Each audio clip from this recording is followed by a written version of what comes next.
ਮੇਰੇ ਬਹੁਤ ਹੀ ਸਤਿਕਾਰਯੋਗ ਮੁਅੱਜ਼ਿਜ਼ ਹਾਜ਼ਰੀਨ, ਆਓ ਸਭ ਤੋਂ ਪਹਿਲਾਂ ਗੁਰਦੇਵ ਪਾਤਸ਼ਾਹ ਦੀ ਪਵਿੱਤਰ ਫਤਿਹ ਬੁਲੰਦ ਕਰੀਏ। ਗੱਜ ਕੇ ਆਖਿਓ ਜੀ, ਵਾਹਿਗੁਰੂ ਜੀ ਕਾ ਖਾਲਸਾ, ਵਾਹਿਗੁਰੂ ਜੀ ਕੀ ਫਤਿਹ। ਪਿਛਲੇ ਕੁਝ ਦਿਨਾਂ ਤੋਂ ਜਿੰਨੇ ਵੀ ਆਪ ਵੀਰ ਮੀਡੀਆ ਦੇ ਨਾਲ, ਖਾਸ ਕਰਕੇ ਸਮਾਜਿਕ ਮਾਧਿਅਮ ਦੇ ਨਾਲ ਜੁੜੇ ਹੋਏ ਹੋ, ਤੁਸੀਂ ਸਾਰੇ ਹੀ ਜਾਣਦੇ ਹੋ ਕਿ ਜ਼ਫਰਨਾਮਾ ਦਾ ਮੁੱਦਾ ਬਹੁਤ ਭਖਿਆ ਹੋਇਆ ਹੈ। ਆਰੰਭਤਾ ਉਸ ਵੇਲੇ ਹੋਈ ਜਿਸ ਵੇਲੇ ਪੰਜਾਬੀ ਗਾਇਕ ਡਾਕਟਰ ਸਤਿੰਦਰ ਸਰਤਾਜ ਦੇ ਵੱਲੋਂ ਜ਼ਫਰਨਾਮੇ ਦਾ ਗਾਇਨ ਕੀਤਾ ਗਿਆ, ਔਰ ਉਸ ਤੋਂ ਕੁਝ ਦਿਨਾਂ ਬਾਅਦ ਹੀ ਇੱਕ ਲਿਖਤੀ ਸ਼ਿਕਾਇਤ ਸ੍ਰੀ ਅਕਾਲ ਤਖਤ ਸਾਹਿਬ ਦੇ ਕਾਰਜਕਾਰੀ ਜਥੇਦਾਰ ਸਿੰਘ ਸਾਹਿਬ ਗਿਆਨੀ ਹਰਪ੍ਰੀਤ ਸਿੰਘ ਹੁਣਾਂ ਦੇ ਕੋਲ ਪਹੁੰਚੀ। ਕੁਦਰਤਨ ਅਕਾਲ ਤਖਤ ਸਾਹਿਬ ਸਕੱਤਰੇਤ ਦੇ ਵਿੱਚ ਇੱਕ ਮੀਟਿੰਗ ਚੱਲ ਰਹੀ ਸੀ, ਜਿਸ ਦੇ ਵਿੱਚ ਮੈਂ ਵੀ ਸ਼ਿਰਕਤ ਕੀਤੀ। ਤਾਂ ਮੈਨੂੰ ਸਿੰਘ ਸਾਹਿਬ ਦੇ ਵੱਲੋਂ ਇਹ ਆਦੇਸ਼ ਹੋਇਆ ਕਿ ਇਹ ਜਿਹੜੀ ਸ਼ਿਕਾਇਤ ਆਈ ਹੈ, ਤੁਸੀਂ ਪੁਰਾਤਨ ਖਰੜਿਆਂ ਦੇ ਆਧਾਰ ਦੇ ਉੱਪਰ ਇਸ ਦਾ ਜਿਹੜਾ ਹੈ ਜਵਾਬ ਤਿਆਰ ਕਰੋ ਕਿ ਜੇਕਰ ਗਾਇਕ ਡਾਕਟਰ ਸਤਿੰਦਰ ਸਰਤਾਜ ਨੇ ਆਪਣੀ ਗਾਇਕੀ ਦੇ ਦੌਰਾਨ ਕੋਈ ਕੋਤਾਹੀ ਉਚਾਰਨ ਦੇ ਵਿੱਚ, ਗਾਇਨ ਦੇ ਵਿੱਚ ਜਾਂ ਲਿਖਤ ਦੇ ਵਿੱਚ ਵਰਤੀ ਹੈ, ਤਾਂ ਉਸ ਨੂੰ ਦਿਸ਼ਾ ਨਿਰਦੇਸ਼ ਜਾਰੀ ਕੀਤੇ ਜਾ ਸਕਣ ਕਿ ਉਸ ਦੇ ਵਿੱਚ ਉਹ ਦੁਬਾਰਾ ਸੁਧਾਈ ਕਰਕੇ ਉਸ ਦਾ ਦੁਬਾਰਾ ਗਾਇਨ ਕਰੇ। ਅਤੇ ਜੇਕਰ ਉਸ ਦੀ ਗਾਇਨ ਵਿਧੀ ਔਰ ਜਿਹੜੀ ਲਿਖਣ ਸ਼ੈਲੀ ਹੈ ਔਰ ਉਸ ਦਾ ਜਿਹੜਾ ਉਚਾਰਨ ਹੈ, ਜੇਕਰ ਉਹ ਪੁਰਾਤਨ ਜਿਹੜੇ ਖਰੜੇ ਨੇ ਉਹਨਾਂ ਦੇ ਅਨੁਕੂਲ ਹੈ, ਤਾਂ ਫਿਰ ਅਸੀਂ ਜਿਹੜਾ ਹੈ ਉਸ ਦਾ ਜਿਹੜੀ ਸ਼ਿਕਾਇਤ ਹੈ ਉਸ ਦਾ ਜਵਾਬ ਜਿਹੜੀ ਹੈ ਉਹ ਤਿਆਰ ਕਰ ਦਿੱਤੀ ਜਾਵੇ। ਸੋ ਸਿੰਘ ਸਾਹਿਬ ਦੇ ਵੱਲੋਂ ਪਹਿਲਾਂ ਤਾਂ ਮੈਨੂੰ ਇਹ ਹੁਕਮ ਹੋਇਆ ਸੀ ਕਿ ਇਹ ਲਿਖਤੀ ਸ਼ਿਕਾਇਤ ਹੈ ਅਤੇ ਲਿਖਤੀ ਰੂਪ ਦੇ ਵਿੱਚ ਹੀ ਪੁਰਾਤਨ ਜਿਹੜੀਆਂ ਹੱਥ ਲਿਖਤਾਂ ਜਾਂ ਜਿਹੜੇ ਪੁਰਾਤਨ ਖਰੜੇ ਨੇ ਉਹਨਾਂ ਨੂੰ ਆਧਾਰ ਬਣਾ ਕੇ ਇਸ ਦਾ ਜਿਹੜਾ ਹੈ ਲਿਖਤੀ ਜਵਾਬ ਅਕਾਲ ਤਖਤ ਸਾਹਿਬ ਦੇ ਉੱਪਰ ਜਿਹੜਾ ਉਹ ਸਬਮਿਟ ਕੀਤਾ ਜਾਵੇ। ਪਰ ਉਸ ਤੋਂ ਕੁਝ ਦਿਨਾਂ ਬਾਅਦ ਹੀ ਮੀਡੀਆ ਦੇ ਵਿੱਚ ਇੱਕ ਵੀਡੀਓ ਆ ਗਈ, ਜਿਸ ਦੇ ਵਿੱਚ ਡਾਕਟਰ ਸਤਿੰਦਰ ਸਰਤਾਜ ਦੇ ਵੱਲੋਂ ਜਿਹੜਾ ਜ਼ਫਰਨਾਮਾ ਗਾਇਆ ਗਿਆ ਸੀ, ਉਸ ਦੇ ਉੱਪਰ ਕਾਫੀ ਜਿਹੜੇ ਸਵਾਲ ਸੀ ਜਾਂ ਕਿੰਤੂ ਪਰੰਤੂ ਸੀ ਉਹ ਖੜੇ ਕੀਤੇ ਗਏ। ਅਤੇ ਉਸ ਤੋਂ ਬਾਅਦ ਮੈਂ ਫਿਰ ਸਿੰਘ ਸਾਹਿਬ ਦੇ ਨਾਲ ਗੱਲਬਾਤ ਕੀਤੀ ਅਤੇ ਉਹਨਾਂ ਨੇ ਕਿਹਾ ਕਿ ਜਿਹੜੀ ਤੁਸੀਂ ਲਿਖਤੀ ਰਿਪੋਰਟ ਤਿਆਰ ਕਰ ਰਹੇ ਸੀ, ਉਹਦੇ ਆਧਾਰ ਦੇ ਉੱਪਰ ਤੁਸੀਂ ਇੱਕ ਵੀਡੀਓ ਵੀ ਜਿਹੜੀ ਹੈ ਉਹ ਜਾਰੀ ਕਰ ਦਿਓ ਕਿ ਸਤਿੰਦਰ ਸਰਤਾਜ ਨੇ ਜਿਹੜਾ ਜ਼ਫਰਨਾਮੇ ਦਾ ਗਾਇਨ ਕੀਤਾ ਹੈ, ਉਸ ਦੇ ਵਿੱਚ ਉਚਾਰਨ ਦੇ ਵਿੱਚ ਜਾਂ ਉਸ ਦੀ ਲੇਖਣੀ ਦੇ ਵਿੱਚ ਕੋਈ ਅਸ਼ੁੱਧੀਆਂ ਨੇ ਜਾਂ ਅਸ਼ੁੱਧੀਆਂ ਨਹੀਂ ਹੈਗੀਆਂ, ਜਾਂ ਜਿਹੜੇ ਪੁਰਾਤਨ ਖਰੜੇ, ਹੱਥ ਲਿਖਤ ਖਰੜੇ, ਜਿਨ੍ਹਾਂ ਦੇ ਵਿੱਚ ਉਰਦੂ ਦੇ ਖਰੜੇ ਵੀ ਆ ਜਾਂਦੇ ਨੇ, ਜਿਨ੍ਹਾਂ ਦੇ ਵਿੱਚ ਫਾਰਸੀ ਦੇ ਖਰੜੇ ਵੀ ਆ ਜਾਂਦੇ ਨੇ, ਜਿਨ੍ਹਾਂ ਦੇ ਵਿੱਚ ਗੁਰਮੁਖੀ ਦੇ ਖਰੜੇ ਵੀ ਆ ਜਾਂਦੇ ਨੇ, ਹੱਥ ਲਿਖਤ ਜਿਹੜੀਆਂ ਮੈਨੂਸਕ੍ਰਿਪਟ ਨੇ ਉਹ ਵੀ ਆ ਜਾਂਦੀਆਂ ਨੇ, ਪੱਥਰ ਛਾਪੇ ਦੇ ਖਰੜੇ ਵੀ ਆ ਜਾਂਦੇ ਨੇ। ਉਹਨਾਂ ਦਾ ਆਧਾਰ ਬਣਾ ਕੇ ਜਿਹੜਾ ਹੈ ਇਸ ਦਾ ਜਵਾਬ ਜਿਹੜਾ ਉਹ ਜ਼ਰੂਰ ਇੱਕ ਵੀਡੀਓ ਦੇ ਰਾਹੀਂ ਤਿਆਰ ਕੀਤਾ ਜਾਵੇ, ਕਿਉਂਕਿ ਸੰਗਤ ਦੇ ਮਨ ਦੇ ਵਿੱਚ ਜੇ ਕੋਈ ਭੰਬਲ ਭੂਸਾ ਪੈਦਾ ਹੋ ਗਿਆ ਤਾਂ ਉਹ ਵੀ ਖਤਮ ਹੋ ਸਕੇ, ਅਤੇ ਜੇਕਰ ਉਹਨਾਂ ਦੀ ਗਾਇਨ ਵਿਧੀ ਦੇ ਵਿੱਚ ਜਾਂ ਉਹਨਾਂ ਦੀ ਲਿਖਤ ਦੇ ਵਿੱਚ ਜਾਂ ਕੋਈ ਲਿਖਣ ਸ਼ੈਲੀ ਦੇ ਵਿੱਚ ਜੇ ਕੋਈ ਅਸ਼ੁੱਧੀ ਜਾਂ ਕੋਈ ਤਰੁੱਟੀ ਹੈ, ਅਤੇ ਉਸ ਦੇ ਬਾਰੇ ਉਹਨਾਂ ਨੂੰ ਪੱਤਰ ਲਿਖ ਕੇ ਜਿਹੜਾ ਉਹ ਮੁਖਾਤਿਬ ਹੋ ਕੇ ਉਹਨਾਂ ਨੂੰ ਉਸ ਵਿੱਚ ਸੋਧ ਕਰਨ ਦੇ ਵਾਸਤੇ ਜਿਹੜੀ ਹੈ ਉਹ ਹਦਾਇਤ ਜਾਰੀ ਕੀਤੀ ਜਾਵੇ। ਸੋ ਇਸ ਵਿਸ਼ੇ ਦੇ ਉੱਪਰ ਗੱਲਬਾਤ ਕਰਨ ਤੋਂ ਪਹਿਲਾਂ ਮੈਂ ਇੱਕ ਬੇਨਤੀ ਕਰ ਦੇਵਾਂ ਕਿ ਮੈਂ ਸੋਚਦਾ ਹਾਂ ਕਿ ਸਤਿੰਦਰ ਸਰਤਾਜ ਹੁਣਾਂ ਵੱਲੋਂ ਜਦੋਂ ਜ਼ਫਰਨਾਮੇ ਦਾ ਗਾਇਨ ਕੀਤਾ ਗਿਆ ਅਤੇ ਉਸ ਤੋਂ ਬਾਅਦ ਜਿਹੜੀ ਇੱਕ ਵੀਰ ਦੇ ਵੱਲੋਂ ਵੀਡੀਓ ਆਈ ਹੈ ਕਿ ਸਤਿੰਦਰ ਸਰਤਾਜ ਦੇ ਵੱਲੋਂ ਗਾਏ ਗਏ ਜਿਹੜਾ ਜ਼ਫਰਨਾਮਾ ਹੈ, ਜਿਸ ਨੂੰ ਅਸੀਂ ਐਪੀਸਟਾਈਲ ਆਫ ਵਿਕਟਰੀ ਕਹਿੰਦੇ ਹਾਂ ਸਾਰੇ ਸਰੋਤਾਂ ਦੇ ਵਿੱਚ, ਕਿ ਗੁਰੂ ਸਾਹਿਬ ਦੇ ਵੱਲੋਂ ਔਰੰਗਜ਼ੇਬ ਨੂੰ ਲਿਖਿਆ ਹੋਇਆ ਇੱਕ ਇਤਿਹਾਸਕ ਜਿੱਤ ਦਾ ਪੱਤਰ, ਕਿ ਉਹਦੇ ਵਿੱਚ ਜਿਹੜੀਆਂ 350 ਦੇ ਕਰੀਬ ਅਸ਼ੁੱਧੀਆਂ ਨੇ। ਸੋ ਉਸ ਤੋਂ ਬਾਅਦ ਇਹ ਹੋਰ ਵੀ ਜ਼ਰੂਰੀ ਹੋ ਗਿਆ ਸੀ ਕਿ ਜਿਹੜੇ ਵੀਰ ਨੇ ਇਹਨਾਂ ਅਸ਼ੁੱਧੀਆਂ ਦੀ ਜਾਂ ਲਿਖਤ ਦੇ ਵਿੱਚ ਤਰੁੱਟੀਆਂ ਦੀ ਗੱਲ ਕੀਤੀ ਹੈ, ਉਹਨਾਂ ਨੇ ਕੇਸ ਖਰੜੇ ਨੂੰ ਆਧਾਰ ਲਿਆ ਹੈ, ਅਤੇ ਸਤਿੰਦਰ ਸਰਤਾਜ ਹੁਣਾਂ ਨੇ ਆਪਣੀ ਗਾਇਕੀ ਔਰ ਲਿਖਣ ਸ਼ੈਲੀ ਦੇ ਵਿੱਚ ਕੇਸ ਖਰੜੇ ਨੂੰ ਆਧਾਰ ਲਿਆ ਹੈ। ਸੋ ਇਹ ਬਹੁਤ ਜ਼ਰੂਰੀ ਸੀ ਕਿ ਸੰਗਤ ਦੇ ਵਿੱਚ ਇੱਕ ਬਹੁਤ ਵੱਡਾ ਜਿਹੜਾ ਭੰਬਲ ਭੂਸਾ ਪੈਦਾ ਹੋ ਗਿਆ ਸੀ, ਅਤੇ ਉਸ ਦੇ ਉੱਪਰ ਇਹ ਵਿਚਾਰ ਕਰਨੀ ਜਿਹੜੀ ਹੈ ਉਹ ਬਹੁਤ ਹੀ ਜ਼ਰੂਰਤ ਬਣ ਗਈ ਸੀ ਇਸ ਦੀ ਕਿ ਸੰਗਤ ਤੱਕ ਅਸਲੀਅਤ ਕੀ ਹੈ ਉਸ ਨੂੰ ਪਹੁੰਚਾਇਆ ਜਾ ਸਕੇ। ਸੋ ਮੈਂ ਉਸ ਵੀਰ ਦਾ ਇੱਕ ਪੱਖ ਤੋਂ ਤਾਂ ਬਹੁਤ ਧੰਨਵਾਦੀ ਹਾਂ ਕਿ ਉਹਨਾਂ ਨੇ ਜ਼ਫਰਨਾਮੇ ਦੇ ਉੱਪਰ ਇੱਕ ਚਰਚਾ ਨੂੰ ਜਨਮ ਦਿੱਤਾ ਹੈ, ਪਰ ਜਿੱਥੇ ਮੈਂ ਸੋਚਦਾ ਹਾਂ ਕਿ ਚਰਚਾ ਨੂੰ ਇੱਕ ਬਹੁਤ ਹੀ ਉਸਾਰੂ ਰੂਪ ਦੇ ਵਿੱਚ ਇੱਕ ਵੱਡੇ ਪੱਧਰ ਦੇ ਉੱਪਰ ਇੱਕ ਕੰਸਟਰਕਟਿਵ ਡਿਬੇਟ ਜਿਹੜੀ ਹੈ ਉਹ ਸਿਰਜੀ ਜਾਣੀ ਚਾਹੀਦੀ ਸੀ, पर मैनूं अफसोस है कि उस वीर ने उस गोष्ठी का जिहड़ा म्यार है वो बहुत ही मतलब कि मैं कहूँगा कि स्कॉलर वाली गल नहीं, एक आम सिख तो भी नीवा रखिਆ जिस ਦਾ ਮੈਨੂੰ ਬਹੁਤ ਅਫਸੋਸ ਹੈ। ਹੁਣ ਸਭ ਤੋਂ ਪਹਿਲਾਂ ਤਾਂ ਅਸੀਂ ਜ਼ਫਰਨਾਮਾ ਸ਼ਬਦ ਦੀ ਵਿਚਾਰ ਕਰਦੇ ਹਾਂ, ਕਿਉਂਕਿ ਲਿਖਤੀ ਜਿਹੜੀ ਸ਼ਿਕਾਇਤ ਹੈ ਉਸ ਦੇ ਵਿੱਚ ਵੀ ਤੇ ਕੁਛ ਜਿਹੜੇ ਵੀਰਾਂ ਦੇ ਵੱਲੋਂ ਹੋਰ ਵੀ ਜਿਹੜੇ ਸੰਦੇਸ਼ ਵੀ ਆਏ ਜਾਂ ਫਿਰ ਉਸ ਵੀਡੀਓ ਦੇ ਵਿੱਚ ਵੀ ਉਸ ਦੇ ਵਿੱਚ ਜਿਹੜਾ ਪਹਿਲਾ ਮੁੱਦਾ ਉਠਾਇਆ ਗਿਆ ਹੈ ਉਹ ਹੈ ਕਿ ਸਤਿੰਦਰ ਸਰਤਾਜ ਨੇ ਜਿਹੜਾ ਜ਼ਫਰਨਾਮਾ ਗਾਇਨ ਕੀਤਾ ਹੈ ਉਹਦੇ ਨਾਲ ਜਿਹੜਾ ਲਿਖਤ ਦਾ ਸਰੂਪ ਵਰਤਿਆ ਹੈ ਉਹਦੇ ਵਿੱਚ ਜ਼ਫਰਨਾਮਾ ਤੇ ਜਿਹੜਾ ਉਹ ਹਾਹਾ ਸ਼ਬਦ ਦੀ ਜਿਹੜੀ ਵਰਤੋਂ ਕੀਤੀ ਗਈ ਹੈ, ਹੁਣ ਉਸ ਦੇ ਬਾਰੇ ਵਿਚਾਰ ਕਰਨੀ ਬਹੁਤ ਜ਼ਰੂਰੀ ਹੈ। ਇਹ ਵਿਚਾਰ ਇਸ ਕਰਕੇ ਜ਼ਰੂਰੀ ਹੈ ਕਿ ਸਾਡੇ ਕੋਲ ਫਾਰਸੀ ਦੇ 2 ਖਰੜੇ ਨੇ ਔਰ ਉਰਦੂ ਦਾ ਸਾਡੇ ਕੋਲ 1 ਖਰੜਾ ਹੈ। ਇਹਨਾਂ 2 ਖਰੜਿਆਂ ਦੇ ਵਿੱਚ ਜਿਹੜਾ ਜ਼ਫਰਨਾਮਾ ਸ਼ਬਦ ਨੂੰ ਲਿਖਣ ਦੀ ਤਰੀਕਾ ਵਰਤਿਆ ਗਿਆ ਹੈ ਉਹ ਜ਼ੋਏ ਦੇ ਨਾਲ ਜ਼ਫਰਨਾਮਾ ਹੀ ਹੈ। ਪਰ ਜਦੋਂ ਕੋਈ ਵੀ ਫਾਰਸੀ ਨੂੰ ਉਚਾਰਨ ਕਰਨ ਵਾਲਾ ਕੋਈ ਵਿਦਿਆਰਥੀ ਜਾਂ ਫਿਰ ਕੋਈ ਅਕੈਡਮਿਕ ਲੈਵਲ ਦੇ ਉੱਪਰ ਜਿਹੜਾ ਪਰਸ਼ੀਅਨ ਨੂੰ ਜਾਣਨ ਵਾਲਾ ਕੋਈ ਬੁਲਾਰਾ ਹੈ, ਜਦੋਂ ਉਹ ਇਸ ਦਾ ਉਚਾਰਨ ਕਰੇਗਾ ਤਾਂ ਉਹ ਇਸ ਦੇ ਉਚਾਰਨ ਦੇ ਵਿੱਚ ਜ਼ਫਰਨਾਮਾ ਸ਼ਬਦ ਦੀ ਵਰਤੋਂ ਹੀ ਕਰੇਗਾ, ਹਾਹੇ ਦਾ ਉਚਾਰਨ ਕਰੇਗਾ। ਇਸੇ ਕਰਕੇ ਸਾਡੇ ਕੋਲ ਜਿਹੜੇ ਪੁਰਾਤਨ ਫਾਰਸੀ ਦੇ ਖਰੜੇ ਨੇ ਉਹਨਾਂ ਖਰੜਿਆਂ ਨੂੰ ਤੁਸੀਂ ਵੇਖ ਸਕਦੇ ਹੋ। ਪੁਰਾਤਨ ਫਾਰਸੀ ਦੇ ਖਰੜਿਆਂ ਦੇ ਵਿੱਚ ਜ਼ਫਰਨਾਮਾ ਸ਼ਬਦ ਨੂਨ ਔਰ ਮੀਮ ਦੇ ਨਾਲ ਹੀ ਲਿਖਿਆ ਗਿਆ ਹੈ ਨਾਮਾ, ਪਰੰਤੂ ਜਿਹੜੇ ਪੰਜਾਬੀ ਦੇ ਜਾਂ ਗੁਰਮੁਖੀ ਦੇ ਵਿੱਚ ਅਨੁਵਾਦ ਹੋਏ ਸਾਡੇ ਕੋਲ ਪੁਰਾਣੇ ਖਰੜੇ ਨੇ ਉਹਨਾਂ ਸਾਰੇ ਖਰੜਿਆਂ ਦੇ ਵਿੱਚ ਨਾਮ ਹਾਹਾ ਸ਼ਬਦ ਦੀ ਵਰਤੋਂ ਕੀਤੀ ਗਈ ਹੈ। ਹੁਣ ਤੁਸੀਂ ਵੇਖੋ ਕਿ ਜਿੰਨੇ ਖਰੜੇ ਮੈਂ ਤੁਹਾਡੇ ਨਾਲ ਸਾਂਝੇ ਕਰ ਰਿਹਾ ਹਾਂ, ਜਿਨ੍ਹਾਂ ਦੇ ਵਿੱਚ ਇੱਕ ਖਰੜਾ ਜਿਹੜਾ ਹੈ ਉਹ ਪੁਰਾਤਨ ਹੱਥ ਲਿਖਤ ਹੈ, ਜਿਸ ਦੇ ਬਾਰੇ ਮੰਨਿਆ ਜਾਂਦਾ ਹੈ ਕਿ ਇਹ ਭਾਈ ਮਨੀ ਸਿੰਘ ਦੁਆਰਾ ਸੰਪਾਦਿਤ 10ਮ ਗ੍ਰੰਥ ਦੀ ਬੀੜ ਦੇ ਉਤਾਰੇ ਨਾਲ ਸੰਬੰਧ ਰੱਖਦਾ ਹੈ। ਸੋ ਉਹਦੇ ਵਿੱਚ ਵੀ ਹਾਹੇ ਦੇ ਨਾਲ ਨਾਮਹਾ ਸ਼ਬਦ ਹੀ ਵਰਤਿਆ ਗਿਆ ਹੈ। ਉਸ ਤੋਂ ਬਾਅਦ ਇੱਕ ਪਟਨਾ ਸਾਹਿਬ ਵਿਖੇ 10ਮ ਗ੍ਰੰਥ ਦਾ ਸਰੂਪ, ਉਸ ਦੇ ਵਿੱਚ ਵੀ ਜ਼ਫਰਨਾਮਾ ਸ਼ਬਦ ਹੀ ਵਰਤਿਆ ਗਿਆ ਹੈ। ਇਹ ਜਿਹੜੀ ਹੱਥ ਲਿਖਤ ਮੈਨੂਸਕ੍ਰਿਪਟ ਹੈ ਇਹ ਤੁਸੀਂ ਵੇਖ ਸਕਦੇ ਹੋ। ਉਸ ਤੋਂ ਬਾਅਦ ਜਿਹੜੇ ਹੋਰ ਬਾਅਦ ਦੇ ਅਨੁਵਾਦ ਆ ਜਾਂਦੇ ਨੇ ਜਾਂ ਜ਼ਫਰਨਾਮੇ ਦੀਆਂ ਟੀਕੇ ਜਾਂ ਸਟੀਕਾਂ ਆ ਜਾਂਦੇ ਨੇ, ਉਹਨਾਂ ਦੇ ਵਿੱਚ ਸਭ ਤੋਂ ਪਹਿਲਾਂ ਜਿਨ੍ਹਾਂ ਨੇ 10ਮ ਗ੍ਰੰਥ ਦਾ ਅਨੁਵਾਦ ਕੀਤਾ ਹੈ ਜਾਂ ਟੀਕਾ ਕੀਤਾ ਹੈ ਉਹਨੇ ਵਿਦਿਆ ਮਾਰਤੰਡ ਗਿਆਨੀ ਨਰੈਣ ਸਿੰਘ ਜੀ ਮਜੰਗਾਂ ਵਾਲੇ, ਤੇ ਉਹਨਾਂ ਨੇ ਜ਼ਫਰਨਾਮੇ ਵਾਲੇ ਹਿੱਸੇ ਦੇ ਵਿੱਚ ਜ਼ਫਰਨਾਮਾ ਦਾ ਆਰੰਭ ਜਿਹੜਾ ਹੈ ਉਹ ਮੰਮੇ ਕੰਨਾ ਹਾਹਾ ਦੇ ਨਾਲ ਜ਼ਫਰਨਾਮਾ ਹੀ ਵਰਤਿਆ ਹੈ। ਇਸੇ ਤਰ੍ਹਾਂ ਸੰਤ ਅਮੀਰ ਸਿੰਘ ਜਿਹੜੇ ਅੰਮ੍ਰਿਤਸਰ ਵਾਲੇ ਨੇ ਉਹਨਾਂ ਨੇ ਵੀ ਜ਼ਫਰਨਾਮੇ ਦੀ ਸਟੀਕ ਦੇ ਵਿੱਚ ਨਾਮਹਾ ਸ਼ਬਦ ਦੀ ਵਰਤੋਂ ਕੀਤੀ ਹੈ। ਇਸੇ ਤਰ੍ਹਾਂ ਹੀ ਆ ਜਿੰਨੇ ਤੁਸੀਂ ਖਰੜੇ ਵੇਖ ਰਹੇ ਹੋ ਇਹਨਾਂ ਸਾਰੇ ਖਰੜਿਆਂ ਦੇ ਵਿੱਚ ਚਾਹੇ ਉਹ ਸਿੱਖ ਮਿਸ਼ਨਰੀ ਕਾਰਜ ਵੱਲੋਂ ਪ੍ਰਕਾਸ਼ਿਤ ਖਰੜਾ ਹੈ, ਇਹਨਾਂ ਸਾਰੇ ਖਰੜਿਆਂ ਦੇ ਵਿੱਚ ਜ਼ਫਰਨਾਮਾ ਲਿਖਣ ਦੇ ਬਾਰੇ ਜਿਹੜਾ ਤਰੀਕਾ ਵਰਤਿਆ ਗਿਆ ਹੈ ਉਹ ਜ਼ਫਰਨਾਮਾ ਹੀ ਹੈ, ਮੰਮਾ ਔਰ ਮੰਮੇ ਨੂੰ ਕੰਨਾ ਔਰ ਹਾਹਾ। ਚਾਹੇ ਉਹ ਰਤਨ ਸਿੰਘ ਜੱਗੀ ਹੁਣਾਂ ਦਾ 10ਮ ਗ੍ਰੰਥ ਦਾ ਅਨੁਵਾਦ ਹੈ ਉਹਦੇ ਵਿੱਚ ਵੀ ਜ਼ਫਰਨਾਮਾ ਸਰਲੇਖ ਜਿਹੜਾ ਹੈ ਉਸ ਨੂੰ ਇਸੇ ਰੂਪ ਦੇ ਵਿੱਚ ਹੀ ਲਿਖਿਆ ਗਿਆ ਹੈ। ਇਸ ਤੋਂ ਇਲਾਵਾ ਮੈਂ ਪਹਿਲਾਂ ਜਿਹੜੀ ਗੱਲ ਕਰ ਚੁੱਕਾ ਹਾਂ ਕਿ ਪੁਰਾਤਨ ਹੱਥ ਲਿਖਤ ਖਰੜਾ ਜਿਸ ਨੂੰ ਭਾਈ ਮਨੀ ਸਿੰਘ ਹੁਣਾਂ ਦਾ ਉਤਾਰਾ ਜਿਹੜਾ ਉਹ ਮੰਨਿਆ ਜਾਂਦਾ ਹੈ। ਉਸ ਤੋਂ ਬਾਅਦ ਹਜੂਰ ਸਾਹਿਬ ਤਖਤ ਸ੍ਰੀ ਹਜੂਰ ਸਾਹਿਬ ਵਾਲੀ ਜਿਹੜੀ ਹੱਥ ਲਿਖਤ ਬੀੜ ਹੈ ਉਸ ਦਾ ਜਿਹੜਾ ਜ਼ਫਰਨਾਮੇ ਨਾਲ ਸੰਬੰਧਿਤ ਜਿਹੜਾ ਸਫਾ ਹੈ ਉਸ ਦੇ ਉੱਪਰ ਵੀ ਜ਼ਫਰਨਾਮਾ ਇਸੇ ਤਰ੍ਹਾਂ ਹਾਹੇ ਦੇ ਨਾਲ ਲਿਖਿਆ ਗਿਆ ਹੈ। ਇਸੇ ਤਰ੍ਹਾਂ ਇਸੇ ਤੋਂ ਬਾਅਦ ਜਿਹੜਾ ਹੈ ਸਿੱਖ ਮਿਸ਼ਨਰੀ ਕਾਲਜ ਵੱਲੋਂ ਜ਼ਫਰਨਾਮਾ ਸਟੀਕ ਦੇ ਵਿੱਚ ਨਾਮਾ ਸ਼ਬਦ ਜਿਹੜਾ ਹੈ ਉਹ ਹਾਹੇ ਦੇ ਨਾਲ ਹੀ ਲਿਖਿਆ ਗਿਆ ਹੈ। ਹੁਣ ਗੁਰਬਚਨ ਸਿੰਘ ਮਾਕਨ ਉਹਨਾਂ ਨੇ ਵੀ ਜ਼ਫਰਨਾਮੇ ਦੇ ਵਿੱਚ ਉਹਦੇ ਜਿਹੜਾ ਆਰੰਭ ਦੇ ਵਿੱਚ ਸਰਲੇਖ ਹੈ ਉਹ ਮੰਮੇ ਦੇ ਨਾਲ ਕੰਨਾ ਔਰ ਹਾਹੇ ਦੇ ਨਾਲ ਹੀ ਲਿਖਿਆ ਹੈ। ਸੋ ਇਹ ਮੈਂ ਇਸੇ ਤਰ੍ਹਾਂ ਨਿਸ਼ਾਨ ਸਿੰਘ ਜੌਲ ਹੁਣਾਂ ਨੇ ਵੀ ਜਿਹੜੀ ਜ਼ਫਰਨਾਮੇ ਦੀ ਕਾਵ ਸ਼ੈਲੀ ਦੇ ਉੱਪਰ ਬਹੁਤ ਸੁੰਦਰ ਕੰਮ ਕੀਤਾ ਹੈ, ਉਹਨਾਂ ਨੇ ਆਪਣੇ ਖਰੜੇ ਦੇ ਵਿੱਚ ਵੀ ਨਾਮਹਾ ਸ਼ਬਦ ਦੀ ਵਰਤੋਂ ਕੀਤੀ ਹੈ।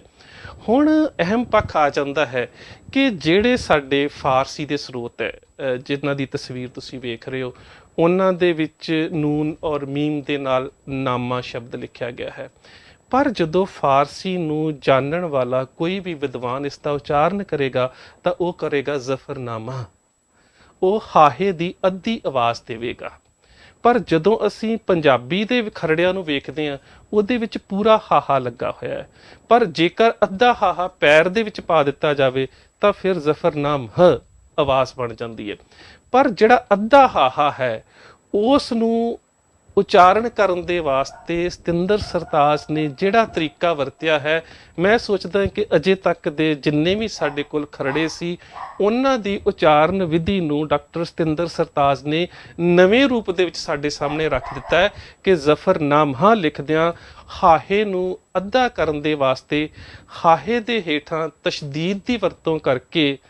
ਔਰ ਉਸ ਦੀ ਤਸਗੀਰ ਭਾਵ ਕਿ ਉਸ ਨੂੰ ਅੱਧਾ ਕੱਟ ਦਿੱਤਾ ਗਿਆ ਹੈ। ਤੇ ਕੋਈ ਵੀ ਜਿਹੜਾ ਅੱਜ ਦਾ ਵਿਦਿਆਰਥੀ ਜਾਂ ਸਿੱਖਿਆਰਥੀ ਜਿਹੜਾ ਜ਼ਫਰਨਾਮੇ ਨੂੰ ਪੰਜਾਬੀ ਦੇ ਵਿੱਚ ਪੜ੍ਹ ਕੇ ਉਸ ਦਾ ਮੂਲ ਉਚਾਰਨ ਫਾਰਸੀ ਦੇ ਵਿੱਚ ਕਰਨਾ ਚਾਹੁੰਦਾ ਹੈ ਤੇ ਉਹਦੇ ਵਿੱਚ ਨਾਹਮਾ ਸ਼ਬਦ ਦੇ ਵਿੱਚ ਅੱਧਾ ਹਾਹਾ ਸ਼ਬਦ ਦੀ ਵਰਤੋਂ ਕਿਵੇਂ ਕਰਨੀ ਹੈ, ਇਹ ਡਾਕਟਰ ਸਤਿੰਦਰ ਸਰਤਾਜ ਨੇ ਸਾਡੇ ਸਾਹਮਣੇ ਨਵਾਂ ਪੱਖ ਰੱਖਿਆ ਹੈ। ਸੋ ਡਾਕਟਰ ਸਤਿੰਦਰ ਸਰਤਾਜ ਨੇ ਜਿਹੜਾ ਇਹ ਪੱਖ ਰੱਖਿਆ ਹੈ,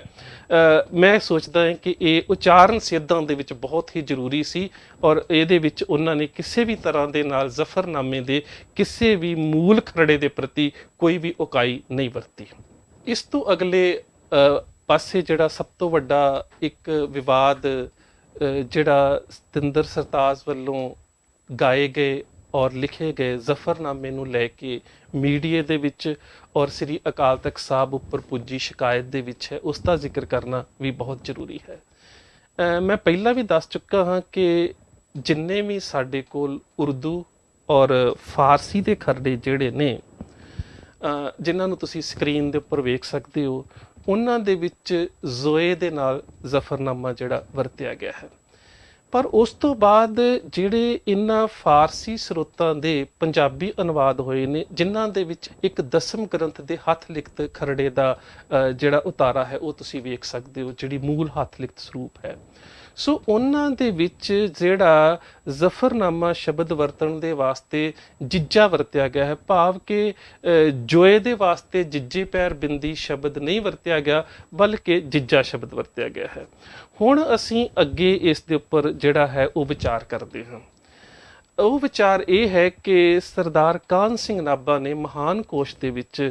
ਜਦੋਂ ਜ਼ਫਰਨਾਮਾ ਸ਼ਬਦ ਨੂੰ ਲਿਖਿਆ ਹੈ ਤੇ ਉਹਨਾਂ ਨੇ ਜਿੱਜਾ ਸ਼ਬਦ ਦੇ ਵਿਚਕਾਰ ਇੱਕ ਨੁਕਤੇ ਦੀ ਵਰਤੋਂ ਕੀਤੀ ਹੈ ਜਿਸ ਨੂੰ ਅਸੀਂ ਤਸ਼ਦੀਦ ਵੀ ਕਹਿ ਸਕਦੇ ਹਾਂ ਕਿ ਇੱਕ ਜ਼ੋਏ ਦਾ ਉਚਾਰਨ, ਉਹੀ ਉਚਾਰਨ ਜਿਹੜਾ ਜਿੱਜੇ ਦੇ ਪੈਰ ਬਿੰਦੀ ਲਾ ਕੇ ਵੀ ਕੀਤਾ ਜਾਂਦਾ ਹੈ। ਸੋ ਤੁਸੀਂ ਉਹ ਕਾਹਨ ਸਿੰਘ ਨਾਭਾ ਦਾ ਜਿਹੜਾ ਉਹ ਮਹਾਨ ਕੋਸ਼ ਹੈ ਉਹਦਾ ਖਰੜਾ ਤੁਸੀਂ ਵੇਖ ਸਕਦੇ ਹੋ ਤੇ ਜਿੱਜਾ ਸ਼ਬਦ ਦੀ ਜਿਸ ਤਰ੍ਹਾਂ ਦੀ ਵਰਤੋਂ ਉਹਨਾਂ ਨੇ ਕੀਤੀ ਹੈ ਤੁਸੀਂ ਉਹ ਵੀ ਵੇਖ ਸਕਦੇ ਹੋ ਕਿ ਜਦੋਂ ਜ਼ਫਰਨਾਮਾ ਸ਼ਬਦ ਫਾਰਸੀ ਦੇ ਵਿੱਚ ਜ਼ੋਏ ਤੋਂ ਲਿਖਿਆ ਜਾਂਦਾ ਹੈ ਜ਼ਫਰਨਾਮਾ, ਤਾਂ ਉਸ ਵੇਲੇ ਜੇਕਰ ਉਸ ਦੀ ਫਾਰਸੀ ਦੇ ਨਾਲ ਸੰਬੰਧਿਤ ਆਵਾਜ਼ ਦੇਣੀ ਹੋਵੇ ਜਾਂ ਉਹੀ ਧੁਨੀ ਜਿਹੜੀ ਹੈ ਉਸ ਨੂੰ ਪੇਸ਼ ਕਰਨਾ ਹੋਵੇ ਤਾਂ ਉਹਦੇ ਵਾਸਤੇ ਕਾਹਨ ਸਿੰਘ ਨਾਭਾ ਹੋਣਾ ਨੇ ਸਭ ਤੋਂ ਪਹਿਲਾਂ ਇਹ ਪਹਿਲ ਕੀਤੀ ਕਿ ਉਹਨਾਂ ਜਿੱਜੇ ਦੇ ਵਿਚਕਾਰ ਇੱਕ ਨੁਕਤਾ ਲਾ ਕੇ ਉਸ ਨੂੰ ਜ਼ੋਏ ਦਾ ਰੂਪ ਦਿੱਤਾ। ਉਹਦੇ ਪਿੱਛੇ ਕਾਰਨ ਸੀ ਕਿ ਜ਼ੀਮ, ਜ਼ੋਏ ਔਰ ਜ਼ਵਾਦ ਦੇ ਵਿੱਚ ਇੱਕ ਜਿਹੜਾ ਭਿੰਨ ਭੇਦ ਹੈ ਉਸ ਨੂੰ ਅੱਖਰਾਂ ਦੇ ਵਿੱਚ ਲਿਖਿਆ ਜਾਵੇ। ਪਰ ਇਹ ਗੱਲ ਵੱਖਰੀ ਹੈ ਕਿ ਜਿੱਜੇ ਦਾ ਇਹ ਸ਼ਬਦ ਜਿਹੜਾ ਸੀ ਜ਼ਿਆਦਾ ਪ੍ਰਚਲਿਤ ਨਾ ਹੋਇਆ ਤੇ ਉਸ ਤੋਂ ਬਾਅਦ ਜ਼ਫਰਨਾਮੇ ਵਾਸਤੇ ਜਾਂ ਜੋਏ ਦੇ ਵਾਸਤੇ ਜਿੱਜੇ ਪੈਰ ਬਿੰਦੀ ਸ਼ਬਦ ਹੀ ਵਰਤਿਆ ਜਾਣ ਲੱਗਾ। ਸੋ ਅੱਜ ਜਿੰਨੇ ਵੀ ਸਾਡੇ ਕੋਲ ਪੁਰਾਤਨ ਫਾਰਸੀ ਦੇ ਖਰੜਿਆਂ ਤੋਂ ਜਾਂ ਉਰਦੂ ਦੇ ਖਰੜਿਆਂ ਤੋਂ ਪੰਜਾਬੀ ਦੇ ਜ਼ਫਰਨਾਮੇ ਦੇ ਅਨੁਵਾਦ ਮਿਲਦੇ ਨੇ, ਉਹਨਾਂ ਸਾਰੇ ਅਨੁਵਾਦਾਂ ਦੇ ਵਿੱਚ ਜਿੱਜੇ ਪੈਰ ਬਿੰਦੀ ਹੀ ਵਰਤਿਆ ਗਿਆ ਹੈ। ਪਰ ਕਾਹਨ ਸਿੰਘ ਨਾਭਾ ਹੁਣਾਂ ਨੇ ਜਿੱਜੇ ਦੇ ਨਾਲ ਇਹ ਵੱਖਰਾ ਨੁਕਤਾ ਲਾ ਕੇ ਉਸ ਨੂੰ ਜੋਏ ਦੇ ਰੂਪ ਦੇ ਵਿੱਚ ਆਵਾਜ਼ ਦੇਣ ਦੇ ਵਾਸਤੇ ਇਸ ਦੀ ਵਰਤੋਂ ਕੀਤੀ ਸੀ। ਬੇਸ਼ੱਕ ਕਿ ਇੱਕ ਆਪਣੀ ਇੰਟਰਵਿਊ ਦੇ ਵਿੱਚ ਸਤਿੰਦਰ ਸਰਤਾਜ ਨੂੰ ਇੱਕ ਮੁਗਾਲਬਾ ਵੀ ਲੱਗਾ ਕਿ ਉਹਨਾਂ ਨੇ ਇੱਕ ਜਗ੍ਹਾ ਦੇ ਉੱਪਰ ਜੋਏ ਸ਼ਬਦ ਦੇ ਵਾਸਤੇ ਜ਼ਵਾਦ ਸ਼ਬਦ ਵਰਤ ਦਿੱਤਾ। ਇਸ ਨੂੰ ਮੈਂ ਟੰਗ ਸਲਿਪਿੰਗ ਕਹਿ ਸਕਦਾ ਕਿਉਂਕਿ ਉਹਨਾਂ ਨੇ ਆਪਣੇ ਜ਼ਫਰਨਾਮੇ ਦੇ ਵਿੱਚ ਜ਼ਫਰ ਜ਼ੋਏ ਤੋਂ ਲਿਖਣ ਦੇ ਵਾਸਤੇ ਉਸੇ ਹੀ ਬਿੱਧ ਨੂੰ ਵਰਤਿਆ ਹੈ ਜਿਹੜੀ ਕਿ ਕਾਹਨ ਸਿੰਘ ਨਾਭਾ ਨੇ ਵਰਤੀ ਸੀ। ਤੇ ਮੈਂ ਸੋਚਦਾ ਕਿ ਉਚਾਰਨ ਬਿਰਧ ਦੇ ਵਿੱਚ ਜਿਹੜੇ ਨਵੇਂ ਵਿਦਿਆਰਥੀਆਂ ਨੇ ਪੰਜਾਬੀ ਭਾਸ਼ਾ ਜਾਂ ਗੁਰਮੁਖੀ ਦੇ ਜਿਹੜੇ ਜ਼ਫਰਨਾਮੇ ਦੇ ਖਰੜੇ ਨੇ ਉਹਨਾਂ ਨੂੰ ਆਧਾਰ ਬਣਾ ਕੇ ਜੇਕਰ ਉਹਨਾਂ ਨੇ ਫਾਰਸੀ ਉਚਾਰਨ ਨੂੰ ਸਿੱਖਣਾ ਹੈ ਤੇ ਉਹਦੇ ਵਾਸਤੇ ਇੱਕ ਬਹੁਤ ਵਧੀਆ ਸੇਧ ਸੀ। ਸੋ ਇਹਦੇ ਉੱਪਰ ਜਿਹੜਾ ਵਿਵਾਦ ਪੈਦਾ ਕੀਤਾ ਗਿਆ ਉਹ ਬਿਲਕੁਲ ਬੇਲੋੜਾ ਵਿਵਾਦ ਹੈ, ਕਿਉਂਕਿ ਇਹਦੇ ਨਾਲ ਉਚਾਰਨ ਜਿਹੜਾ ਸੀ ਉਹ ਆਪਣੀ ਸ਼ੁੱਧਤਾ ਦੇ ਨਜ਼ਦੀਕ ਗਿਆ ਹੈ, ਕਿ ਭਾਵ ਕਿ ਉਚਾਰਨ ਦੇ ਵਿੱਚ ਕੋਈ ਤਰੁੱਟੀ ਨਹੀਂ ਹੈ। ਤੇ ਇਹ ਉਹੀ ਤਰੀਕਾ ਜਿਹੜਾ ਸਰਤਾਜ ਹੁਣਾਂ ਨੇ ਅੱਜ ਵਰਤਿਆ ਹੈ, ਇਹ ਉਹੀ ਤਰੀਕਾ ਹੈ ਜਿਹੜਾ 1929-30 ਦੇ ਵਿੱਚ ਭਾਈ ਕਾਹਨ ਸਿੰਘ ਨਾਭਾ ਹੁਣਾਂ ਨੇ ਵਰਤਿਆ ਸੀ। ਇਸ ਤੋਂ ਬਾਅਦ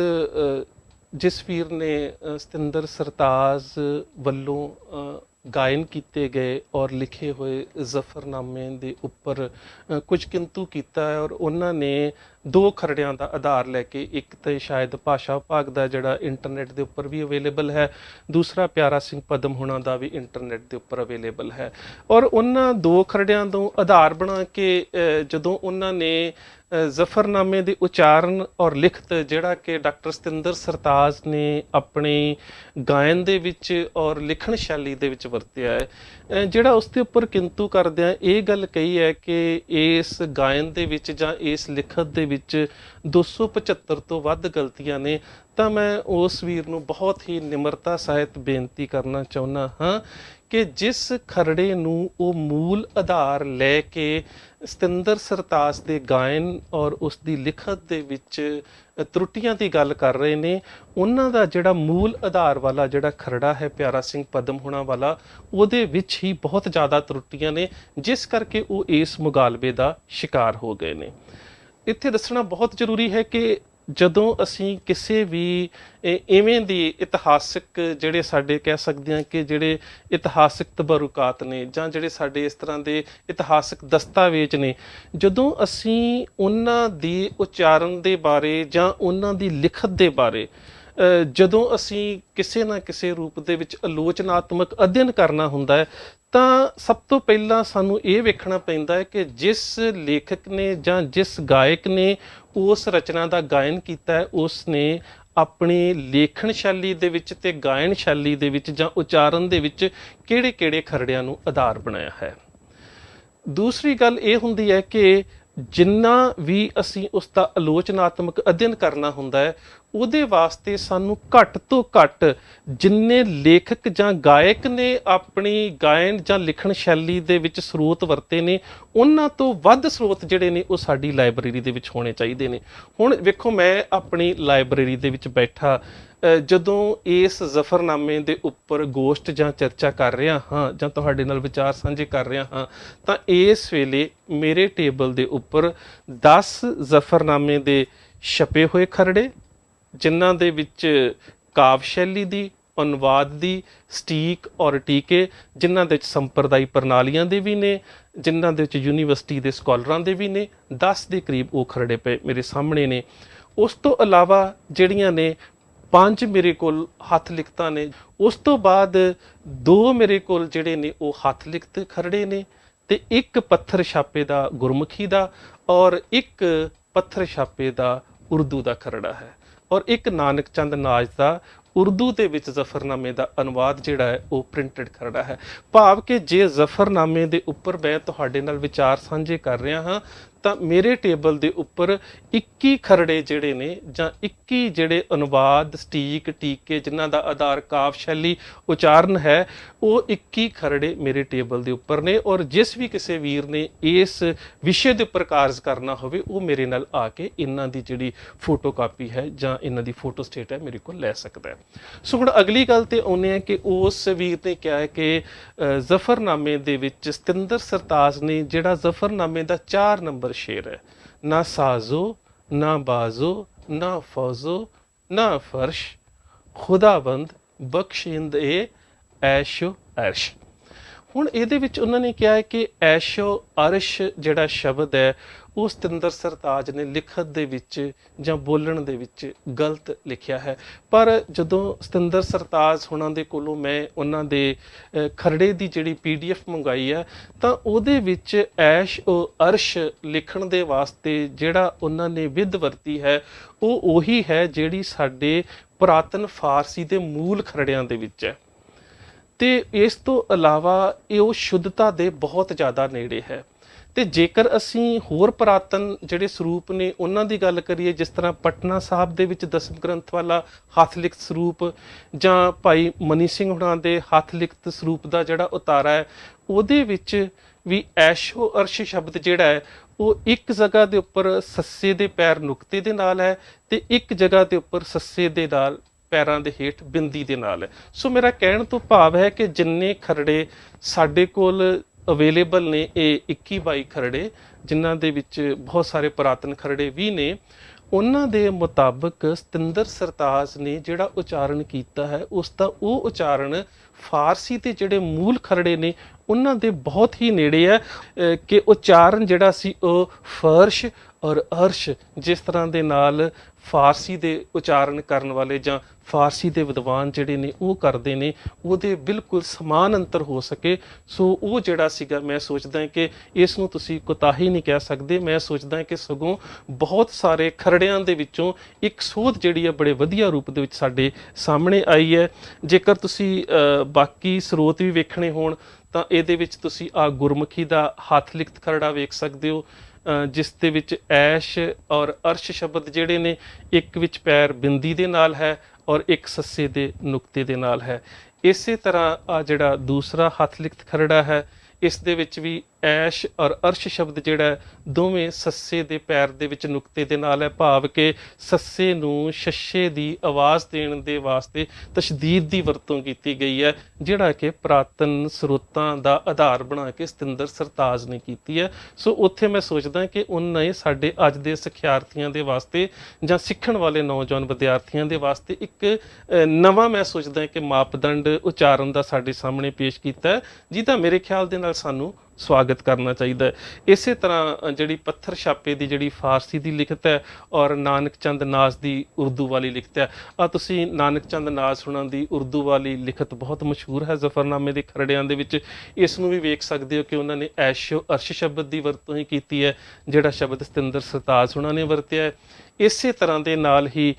ਆ ਜਿਹੜਾ ਖਰੜਾ ਤੁਸੀਂ ਵੇਖਦਾ ਕਿ ਉਹ ਪੱਥਰ ਛਾਪੇ ਦਾ ਖਰੜਾ ਹੈ ਫਾਰਸੀ ਦੇ ਵਿੱਚ, ਇਹਦੇ ਵਿੱਚ ਹੀ ਐਸ਼ੋ ਅਰਸ਼ ਸ਼ਬਦ ਦੀ ਜਿਹੜੀ ਵਰਤੋਂ ਉਹ ਕੀਤੀ ਗਈ ਹੈ। ਸੋ ਮੈਂ ਸੋਚਦਾ ਕਿ ਸਤਿੰਦਰ ਸਰਤਾਜ ਨੇ ਜਿਹੜਾ ਗਾਇਨ ਕੀਤਾ ਹੈ ਔਰ ਜਿਸ ਤਰ੍ਹਾਂ ਦੇ ਨਾਲ ਉਹਨਾਂ ਨੇ ਉਸ ਗਾਇਨ ਦੇ ਨਾਲ ਲਿਖਤ ਜਿਹੜੀ ਹੈ ਉਹ ਪੇਸ਼ ਕੀਤੀ ਹੈ, ਉਹ ਜੇਕਰ ਅੱਜ ਦੇ ਵਿਦਿਆਰਥੀਆਂ ਨੇ ਗੁਰਮੁਖੀ ਭਾਸ਼ਾ ਦੇ ਵਿੱਚ ਪੜ੍ਹਦੇ ਹੋਏ ਫਾਰਸੀ ਦਾ ਸ਼ੁੱਧ ਉਚਾਰਨ ਕਰਨਾ ਹੈ ਤੇ ਉਸ ਉਚਾਰਨ ਦੇ ਉਹ ਬਹੁਤ ਨੇੜੇ ਹੈ। ਬੇਸ਼ੱਕ ਕਿ ਜਿਹੜੀ ਅਕਾਲ ਤਖਤ ਸਾਹਿਬ ਦੇ ਉੱਪਰ ਲਿਖਤੀ ਸ਼ਿਕਾਇਤ ਪਹੁੰਚੀ ਹੈ ਉਹਦੇ ਵਿੱਚ ਤਾਂ ਇਸ ਨੁਕਤੇ ਦਾ ਜ਼ਿਕਰ ਨਹੀਂ ਕੀਤਾ ਗਿਆ ਜਿਸ ਨੁਕਤੇ ਨੂੰ ਮੈਂ ਤੁਹਾਡੇ ਨਾਲ ਅੱਗੇ ਸਾਂਝਾ ਕਰਨ ਲੱਗਾ ਹਾਂ,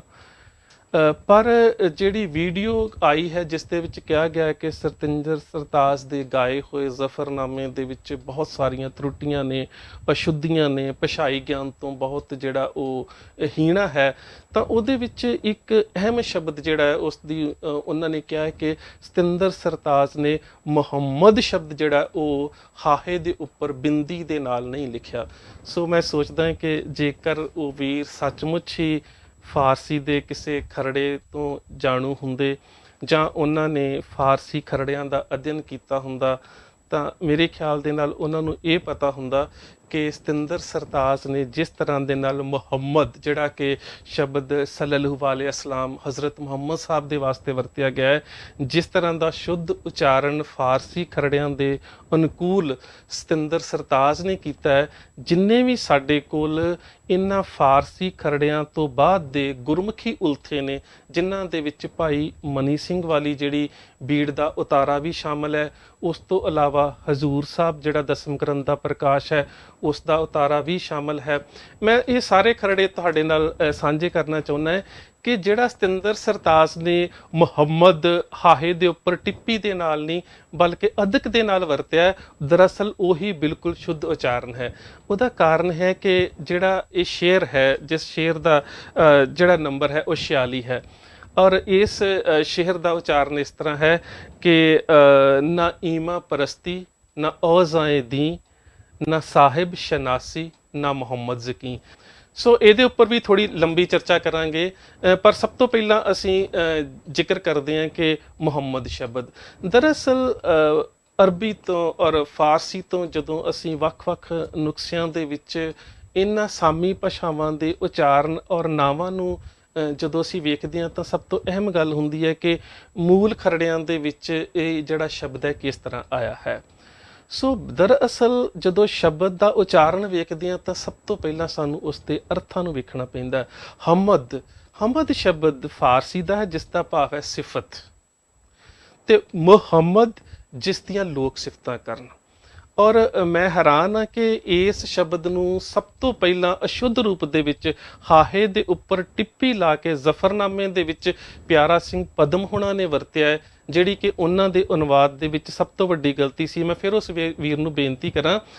ਕਿ ਪੁਰਾਤਨ ਖਰੜਿਆਂ ਦਾ ਜਦੋਂ ਅਧਿਐਨ ਕਰੀਦਾ ਤਾਂ ਇੱਕ ਖਰੜੇ ਨੂੰ ਕਦੀ ਵੀ ਆਧਾਰ ਨਹੀਂ ਬਣਾਈਦਾ, ਖਾਸ ਕਰਕੇ ਉਹਨਾਂ ਨੇ ਉਸ ਖਰੜੇ ਨੂੰ ਆਧਾਰ ਬਣਾਇਆ ਹੈ ਜਿਸ ਖਰੜੇ ਦੇ ਵਿੱਚ ਬਹੁਤ ਹੀ ਜ਼ਿਆਦਾ ਅਸ਼ੁੱਧੀਆਂ ਨੇ, ਤੇ ਅਸ਼ੁੱਧ ਖਰੜੇ ਨੂੰ ਮਾਪਦੰਡ ਲੈ ਕੇ ਜਾਂ ਆਧਾਰ ਬਣਾ ਕੇ ਤੁਸੀਂ ਕਿਸੇ ਵੀ ਸ਼ੁੱਧ ਖਰੜੇ ਦੇ ਵਿੱਚੋਂ ਜੇਕਰ ਗਲਤੀਆਂ ਦੀ ਗੱਲ ਕਰਨੀ ਹੈ ਤਾਂ 300 ਨਹੀਂ, ਮੇਰੇ ਖਿਆਲ ਦੇ ਨਾਲ ਤੁਸੀਂ 3000 ਗਲਤੀਆਂ ਦੀ ਵੀ ਕਰ ਸਕਦੇ ਹੋ, ਕਿਉਂਕਿ ਜਿਸ ਖਰੜੇ ਨੂੰ ਤੁਸੀਂ ਆਧਾਰ ਮੰਨ ਰਹੇ ਹੋ ਉਹ ਬਿਲਕੁਲ ਅਸ਼ੁੱਧ ਹੈ। ਮੈਂ ਇਹ ਨਹੀਂ ਕਹਿੰਦਾ ਕਿ ਪਿਆਰਾ ਸਿੰਘ ਪਦਮ ਕੌਮ ਦੇ ਕੋਈ ਵੱਡੇ ਵਿਦਵਾਨ ਨਹੀਂ ਸਨ, ਮੈਂ ਉਹਨਾਂ ਨੂੰ ਬਹੁਤ ਪੜ੍ਹਦਾ, ਬਹੁਤ ਸਤਿਕਾਰ ਹੈ ਮੇਰੇ ਮਨ ਦੇ ਵਿੱਚ, ਪਰ ਮੈਨੂੰ ਇਹ ਲੱਗਦਾ ਹੈ ਕਿ ਉਹਨਾਂ ਦੇ ਜ਼ਫਰਨਾਮੇ ਦੇ ਅਨੁਵਾਦ ਦੇ ਵਿੱਚ ਇਹ ਜਿਹੜੀਆਂ ਤਰੁੱਟੀਆਂ ਨੇ ਇਹ ਛਪਾਈ ਦੇ ਕਾਰਨ ਨੇ, ਤੇ ਸ਼ਾਇਦ ਉਹ ਅੱਜ ਸੰਸਾਰ ਦੇ ਵਿੱਚ ਨਾ ਹੋਣ ਕਰਕੇ ਇਸ ਦੀ ਦੁਬਾਰਾ ਸੋਧ ਜਾਂ ਇਸ ਦੀ ਪ੍ਰੂਫ ਰੀਡਿੰਗ ਨਹੀਂ ਕਰ ਸਕੇ। ਸੋ ਇਹ ਖੈਰ ਇੱਕ ਵੱਖਰਾ ਮਸਲਾ ਹੈ, ਪਰ ਮੇਰਾ ਕਹਿਣ ਤੋਂ ਭਾਵ ਇਹ ਹੈ ਕਿ ਸਭ ਤੋਂ ਪਹਿਲਾਂ ਅਸੀਂ ਜੇਕਰ ਉਰਦੂ ਔਰ ਫਾਰਸੀ ਦੇ ਦੋਵਾਂ ਖਰੜਿਆਂ ਦੇ ਵੱਲ ਵੇਖੀਏ ਤਾਂ ਤੁਸੀਂ ਵੇਖਦੇ ਹੋ ਕਿ ਇਹਦੇ ਵਿੱਚ ਵੀ ਮੁਹੰਮਦ ਸ਼ਬਦ ਦੀ ਵਰਤੋਂ ਹੀ ਕੀਤੀ ਗਈ ਹੈ। ਇਸੇ ਤਰ੍ਹਾਂ ਨਾਨਕ ਚੰਦ ਨਾਚ ਵਾਲੇ ਖਰੜੇ ਦੇ ਵਿੱਚ ਵੀ ਮੁਹੰਮਦ ਸ਼ਬਦ ਦੀ ਹੀ ਵਰਤੋਂ ਕੀਤੀ ਗਈ ਹੈ। ਔਰ ਸਭ ਤੋਂ ਅਹਿਮ ਗੱਲ ਇਹ ਹੈ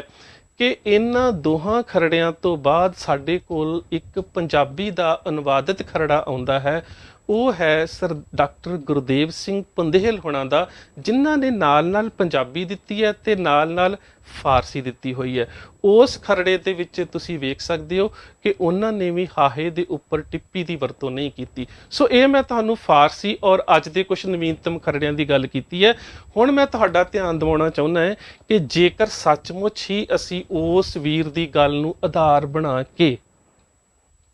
ਮੈਂ ਫਿਰ ਇੱਕ ਬੇਨਤੀ ਕਰਦਾ ਹਾਂ ਕਿ ਹੋ ਸਕਦਾ ਹੈ ਕਿ ਉਸ ਵੀਰ ਦਾ ਜਿਹੜਾ ਨਿਸ਼ਚਾ ਹੈ ਉਹ ਕੋਈ ਬੇਈਮਾਨ ਨਾ ਹੋਵੇ, ਉਹਨਾਂ ਦਾ ਜਿਹੜੇ ਉਹਨਾਂ ਨੇ ਸਵਾਲ ਚੁੱਕੇ ਨੇ ਮੇਰੇ ਖਿਆਲ ਦੇ ਨਾਲ ਉਹਨਾਂ ਸਵਾਲਾਂ ਦੇ ਕਰਕੇ ਅੱਜ ਜ਼ਫਰਨਾਮੇ ਦੇ ਉੱਪਰ ਇਸ ਚਰਚਾ ਕਰਨ ਦਾ ਸਾਨੂੰ ਮੌਕਾ ਮਿਲਿਆ। ਅਹਿਮ ਗੱਲ ਇਹ ਹੈ ਕਿ ਸਾਡੇ ਕੋਲ ਜਿਹੜਾ ਸਭ ਤੋਂ ਪੁਰਾਤਨ ਖਰੜਾ ਪੰਜਾਬੀ ਦੇ ਵਿੱਚ ਅਨੁਵਾਦ ਹੈ ਜ਼ਫਰਨਾਮੇ ਦਾ, ਉਹਦੇ ਵਿੱਚ ਵੀ ਮੁਹੰਮਦ ਸ਼ਬਦ ਹੈ, ਨਾ ਹਾਹੇ ਦੇ ਉੱਪਰ ਅਦਕ ਹੈ ਨਾ ਮੰਮੇ ਦੇ ਪੈਰ ਦੇ ਵਿੱਚ ਔਂਕੜ, ਉਹ ਤੁਸੀਂ ਵੇਖ ਸਕਦੇ ਹੋ। ਉਸ ਤੋਂ ਅਸੀਂ ਜੇ ਹੋਰ ਅੱਗੇ ਆ ਜਾਈਏ ਤੇ ਜਿਹੜਾ ਭਾਈ ਨਰੈਣ ਸਿੰਘ ਹੁਣਾਂ ਨੇ ਦਸਮ ਗ੍ਰੰਥ ਦਾ ਅਨੁਵਾਦ ਕੀਤਾ ਹੈ, ਜਿਹੜਾ ਸੰਪਰਦਾਈ ਪ੍ਰਣਾਲੀਆਂ ਦੇ ਵਿੱਚ ਸਭ ਤੋਂ ਪਹਿਲਾਂ ਬਹੁਤ ਮਸ਼ਹੂਰ ਸੀ, ਭਾਈ ਨਰੈਣ ਸਿੰਘ ਜੀ ਮੁਜੰਗਾਂ ਵਾਲੇ, ਜਿਨ੍ਹਾਂ ਨੂੰ ਵਿਦਿਆ ਮਾਰਤੰਡ ਗਿਣਿਆ ਜਾਂਦਾ ਹੈ, ਤੁਸੀਂ ਉਹਨਾਂ ਦਾ ਖਰੜਾ ਵੀ ਵੇਖ ਸਕਦੇ ਹੋ ਕਿ ਇਹ ਜਿਹੜਾ ਭਾਈ ਨਰੈਣ ਸਿੰਘ ਹੁਣਾਂ ਦਾ ਖਰੜਾ ਹੈ ਇਹਦੇ ਵਿੱਚ ਵੀ ਉਹਨਾਂ ਨੇ ਮੁਹੰਮਦ ਸ਼ਬਦ ਦੀ ਵਰਤੋਂ ਕੀਤੀ ਹੈ। ਉਸ ਤੋਂ ਜੇਕਰ ਅਸੀਂ ਹੋਰ ਅੱਗੇ ਆ ਜਾਈਏ ਤਾਂ ਗਿਆਨੀ ਅਮੀਰ ਸਿੰਘ ਜੀ ਗਲੀ ਸੱਤੋਕੀ ਵਾਲੇ ਅੰਮ੍ਰਿਤਸਰ ਵਾਲੇ ਸੰਤ ਅਮੀਰ ਸਿੰਘ, ਉਹਨਾਂ ਨੇ ਵੀ ਆਪਣੇ ਖਰੜੇ ਦੇ ਵਿੱਚ ਮੁਹੰਮਦ ਸ਼ਬਦ ਦੀ ਵਰਤੋਂ ਕੀਤੀ ਹੈ। ਰਤਨ ਸਿੰਘ ਜੱਗੀ ਹੁਣਾਂ ਨੇ, ਜੇਕਰ ਅਸੀਂ ਉਹਨਾਂ ਦੇ ਜਿਹੜਾ ਦਸਮ ਗ੍ਰੰਥ ਦਾ ਪਾਠ ਔਰ ਸੰਪਾਦਨ ਹੈ, ਬਹੁਤ ਸਾਰੇ ਉਹਨਾਂ ਨੇ ਖਰੜਿਆਂ ਨੂੰ ਵਾਚਣ ਤੋਂ ਬਾਅਦ ਮੇਰੇ ਖਿਆਲ ਦੇ ਨਾਲ ਜਿਹੜਾ ਅੱਜ ਸਭ ਤੋਂ ਵੱਧ ਦਸਮ ਗ੍ਰੰਥ ਦਾ ਵਿਆਖਿਆ ਅਨੁਵਾਦ ਜਾਂ ਟੀਕਾਕਾਰੀ ਸਿੱਖਾਂ ਦੇ ਵਿੱਚ ਪ੍ਰਚਲਿਤ ਹੈ, ਤਾਂ ਉਹ ਸਰਦਾਰ ਨਰੈਣ ਸਿੰਘ ਜਿਹੜੇ ਵਿਦਿਆ ਮਾਰਤੰਡ ਸੀ, ਉਹਨਾਂ ਤੋਂ ਬਾਅਦ ਰਤਨ ਸਿੰਘ ਜੱਗੀ ਹੋਣਾ ਦੀ ਹੈ, ਤੇ ਉਹਦੇ ਵਿੱਚ ਵੀ ਉਹਨਾਂ ਨੇ ਮੁਹੰਮਦ ਸ਼ਬਦ ਦੀ ਵਰਤੋਂ ਕੀਤੀ ਹੈ। ਇਸੇ ਤਰ੍ਹਾਂ ਜੇਕਰ ਤੁਸੀਂ ਸਿੱਖ ਮਿਸ਼ਨਰੀ ਕਾਲਜ ਲੁਧਿਆਣਾ ਦਾ ਜੇਕਰ ਜ਼ਫਰਨਾਮਾ ਸਟੀਕ ਵੇਖਦੇ ਹੋ ਤਾਂ ਉਹਦੇ ਵਿੱਚ ਵੀ ਮੁਹੰਮਦ ਸ਼ਬਦ ਦੀ ਜਿਹੜੀ ਵਰਤੋਂ ਕੀਤੀ ਹੋਈ ਹੈ। ਇਸ ਤੋਂ ਇਲਾਵਾ ਹੋਰ ਵੀ ਜਿਹੜੇ ਕਈ ਸਾਡੇ ਕੋਲ ਖਰੜੇ ਨੇ ਜਿਨ੍ਹਾਂ ਦੇ ਵਿੱਚ ਬਹਿਮਦ ਸ਼ਬਦ ਦੀ ਵਰਤੋਂ ਕੀਤੀ ਗਈ ਹੈ। ਹੁਣ ਜਿਸ ਤਰ੍ਹਾਂ ਇਸ ਵੀਰ ਨੇ ਕਿਹਾ ਹੈ ਕਿ ਸਤਿੰਦਰ ਸਰਤਾਜ ਹੁਣਾਂ ਨੇ ਮੁਹੰਮਦ ਸ਼ਬਦ ਦਾ ਉਚਾਰਨ ਠੀਕ ਨਹੀਂ ਕੀਤਾ, ਤਾਂ ਗੁਰੂ ਸਵਾਰਿਓ ਆ ਜਿਹੜੇ ਮੇਰੇ ਕੋਲ 20 ਖਰੜੇ ਪਏ ਨੇ, ਇਹਨਾਂ ਦੇ ਵਿੱਚ ਇੱਕ ਪਿਆਰਾ ਸਿੰਘ ਪਦਮ ਨੇ ਜਿਨ੍ਹਾਂ ਨੇ ਹਾਹੇ ਦੇ ਉੱਪਰ ਟਿੱਪੀ ਲਗਾਉਣ ਤੋਂ ਬਾਅਦ ਮੁਹੰਮਦ ਸ਼ਬਦ ਦੀ ਵਰਤੋਂ ਕੀਤੀ ਹੈ। ਭਾਵੇਂ ਕਿ ਜਿੰਨੇ ਵੀ ਵਿਆਖਿਆਕਾਰਾਂ ਨੇ ਮੁਹੰਮਦ ਸ਼ਬਦ